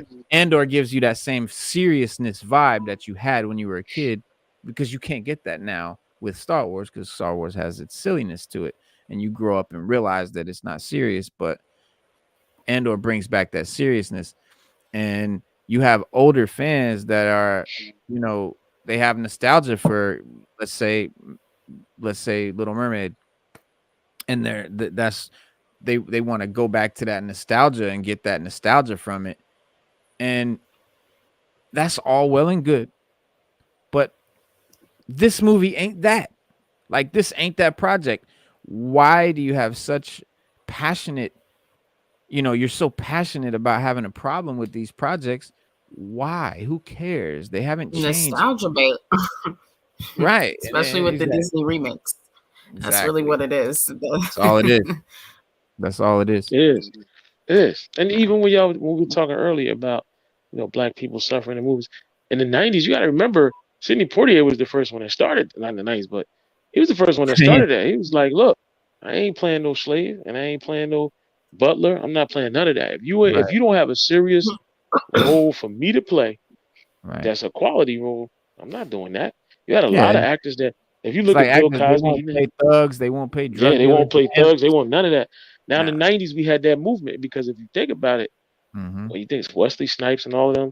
They really didn't play a lot of slave roles. They didn't play a lot of subpart. I mean, they might have played a drug dealer, but they did not play the sub. They did not play no. They didn't play Yeah, no servant. no They ain't play losers. none of that. No Yeah, losing. Nah, they ain't play none of that. right. You didn't have a serious role for them. They didn't play that. Mm-mm. Like Will Smith said, he got offered the part in the Django. He said they offered it to him first. And he said when they offered it to me, I was like, hell no. He said, Yeah, I he was like, couldn't do it. not playing He no couldn't do damn it. slave. And he said, I can't do it. Get somebody else. But Yeah, he said, had they explained to him the role of it, yeah, of the because the Django, way it he came said, I out was might have, brilliant. right. Yeah, He said, all I know is they told me they wanted me to play a slave that do right. this. And he said, I was like, Yeah, no, I don't do that. Nah, yeah, I ain't right. playing no slave. You can hang that up. Yep. So Right. even with Yeah, the a lot of Matrix, when he actors, turned down like the Denzel. Matrix, You don't see Denzel doing that shit either. What'd you no, say, Sada? Denzel, no. What'd you say, Sada? Oh, I just said it could be demeaning. So for some Oh, people, right. And a Yeah. lot of to people, play right? that type of No, Sada, a character. lot of them think that. Mhm. A lot of Public Enemy made a song when you get a chance to listen to it. Sada, listen to "Burn Hollywood Burn," Mhm. and Mm. they go on to talk about like because rappers they don't talk about nothing but what's on their wrist, how Right. much they drink, and how many Louis bags they got. But um, Public Enemy actually made a song called "Burn Hollywood Burn," and the subject of the song was how like I want to see a movie. You know what I mean? I want to see a black one, but I don't want to see this. I don't want to see movies about slaves all the time, Mm-hmm. hoes, and all that. We playing pimps and pushers and I don't Gangsters. want to see that. That's what I'm saying. Like, Give me a quality, right? Give me a quality movie with black people in it so I can watch it. And they were basically saying that Hollywood only portrays us as that, and I get that yeah, because for a long time that's all we got, and that's all they wanted us to yeah, be in these movies. We couldn't be the lead role. We couldn't be the one to save the Right. day. You're the black right, person always the first one to die. Mm-hmm. In the horror flick yep, stuff, things like that. Hollywood has a template. They've been using it for years, and it needs to be broken. The chain has to be broken, and we gotta move on with our lives and say, let's get it popping with something better. exactly. I would That's why like to I'm see glad to that. see. No, right now, I would Some like of to see these- that comic, Zorro and Django. Yeah, that looks. Is that the comic? This is not the comic he's talking about with Zorro. This is actually just Uh, the graphic novel adaptation of the movie, really. Um, oh Lord! but Wow. yeah, it's amazing. Oh, wow, look at that! Look at the art. That's deep. Yeah, it's really dope. Like the art's crazy. Looks I just like like that. that. Yeah. I like that. But people got to stop. It's just too much. I don't give a damn what color Ariel is. Just on another note, And they there's AI'd her people in the mad club. white. Look how white they made her. They Yeah, even whitened her anyway. Like, right. and they use some AI technique and shit. And the crazy part about it, Reno, is the only people complaining about what color Ariel is white people. Well, yeah. Because I guarantee you show it to a Japanese audience, they don't care. Show it to a European audience, they don't care. You show it to white America, they're the only ones gonna complain. And China. You go down to South, You can't show it in China. China don't, China ain't gonna. No, China ain't gonna do it. China don't give a damn. China don't give a damn. They'll take the China black don't give a people off damn. the poster. They don't even want the black people in the movie. They cut black China people don't out give of a the movies. They You do. know they cut Finn's like scenes out of the movie. They literally cut the scenes of black people out of movies in China. It's Oh, fucking yeah, crazy. see semblance Because China, of LGBTQ because China, relationship cut yeah, in because China. China Right. Like, is, damn. yeah, because China's different. They're communists. China's Communist. communist, and they only want to show certain things. They only want certain things shown. They don't want. Mhm. It all depends on how it's depicted, How they want to and them run their show it. country. They run their people. Right, whether Control they the show it people. or not. All right, it Mhm. all depends on because they have a certain image that they want to uphold to the people, and because you live in communism, you're only going to see what they want you to see. Now, the people, like I said, they don't give a damn, but the government is the Yeah, one that no, the only people wants to don't show a care. certain right. They want to show a certain image, and so America will become like that if we let it. It's about freedom of speech, freedom of choice, freedom of religion, freedom of all that. So if We that's not what it is, having it, bruh. right? Why is everybody complaining? I mean, in We not having 2022, we should not be having a discussion about what color Ariel is or the elves and Lords of the Rings. You should be watching that and just keep it moving. It's It only shouldn't even because of the phase you. division, because of Trump and the whole shit. It is true. If it wasn't for the Trump shit, like Obama, we was at a point, and then Trump just set us back like 50 fucking years, bro. He did. And a lot of people believe in his teachings. No lie. They believe in what Trump preaches and the dog whistles that's being blown and the things that And they they He gave always him did. that platform. Yeah, But he they gave him that were platform. always there, but he gave them that literally platform, divided. So and it created the big we're division. divided. It made a big division in the country. But Mhm. that division is going to come to an end when something bad really happens. And Well, then it's you like see who 9/11 comes to brought save you. everybody together. Right. And you see who really come to Everybody save you. Right. Yeah. Because you got to think about it. Remember that When shit? Obama Remember was after in, 9/11, everybody was loving each other. Shit was just, yeah. if you were American, Yeah. like people were hanging. Yeah, they were loving everybody but Arabs. So I don't know But about that Arabs one. and it wasn't Yeah, like that sparked a racial, whole but nother problem. that caused a whole nother problem. Right. It did. But you But got to learn that it hate. brought the country together as a country. Right. And you It got to brought learn the that people hate. together. Right. Hate And only it sucks that it brings takes more a hate. tragedy like that. Right. And hate only brings more hate. You know what I'm saying? You can't teach hate because hate brings, like, I get it, bringing America together and all that. But at the same time, we can't blame a whole race for what a few people did. You know what I mean? Never. But at the same time, sects of radical Muslim sects have been after the World Trade for years. Just like you got radical Bro, white they people tried in to blow it up America. before. Yeah, you got radical white people in America, and they're the same. So Timothy McVeigh blew up he was a white dude. right, but nobody, and that's what I'm saying. You got to go after the root of the problem, and not the people as a whole. You got to say, well, look, we got to do something to get rid of these people that's causing division between everybody, and that's why I like Star Trek. Yeah, let's keep Because it it's Star Trek. Let's keep it, because listen, we are Let's keep it Star monetized Trek. now. We can't be too controversial anymore. And Nah, all of we this, not. you know. And that's why I was getting ready to say I like Star Trek because everybody gets along. We had 3 world wars in Star Trek, and then we kind of found out that killing ourselves just ain't gonna make it. And they had a eugenics war, all of that. Gene Roddenberry must have been a genius because he went through all that. They had all kind of division. Yeah. And then the human race finally got to a point where it was like, you know what? We got to chill because the more we divide, the more we kill each other and the more we will not survive. They met the Vulcans, and that put them into a point where they just existed peacefully. Earth was like a paradise after that, man. They didn't use money anymore. There was no monetary value. There was nothing. They were one world government, one economy. Everybody ate, everybody lived, everybody worked. Brilliant. But it's a perfect. Well, guys, we've been on 2 hours. Easy. Sorry, Sada, what did you say? Oh no, I was saying, unfortunately, like the characters, the issue now is the writing, but the POC characters have become patsies for that. So people focus on that instead of the writers who are doing them dirty. So it's just like a shame. Yes, agreed. But yeah, man. Yeah, we've been on Mirrorverse. That's Mirrorverse stock. the You see him with the Mirrorverse. beard. That's Mirrorverse stock. You see the beard and the mustache. That's from the Mirrorverse. All right, so yeah, great show, guys. Yeah, that's how they made them. That's how we know they're evil, because they got goatees. Yeah, they had little subtle things. Yeah, Little goatees. But yeah, man. So it was our show. That was our show, guys. Thank you for coming and hanging out with us. 6th Element of Hip Hop. I'm your host, Reno Noir. That's the Stew Dog and Sada. We are saying peace for the night. We will be back Monday, because we here every Monday, Wednesday, and Saturday at 6:30 p.m. Eastern Standard Time. 6th Element Hip Hop, y'all. Thank y'all for coming and chilling. Good night, everyone. peace. Peace. Peace.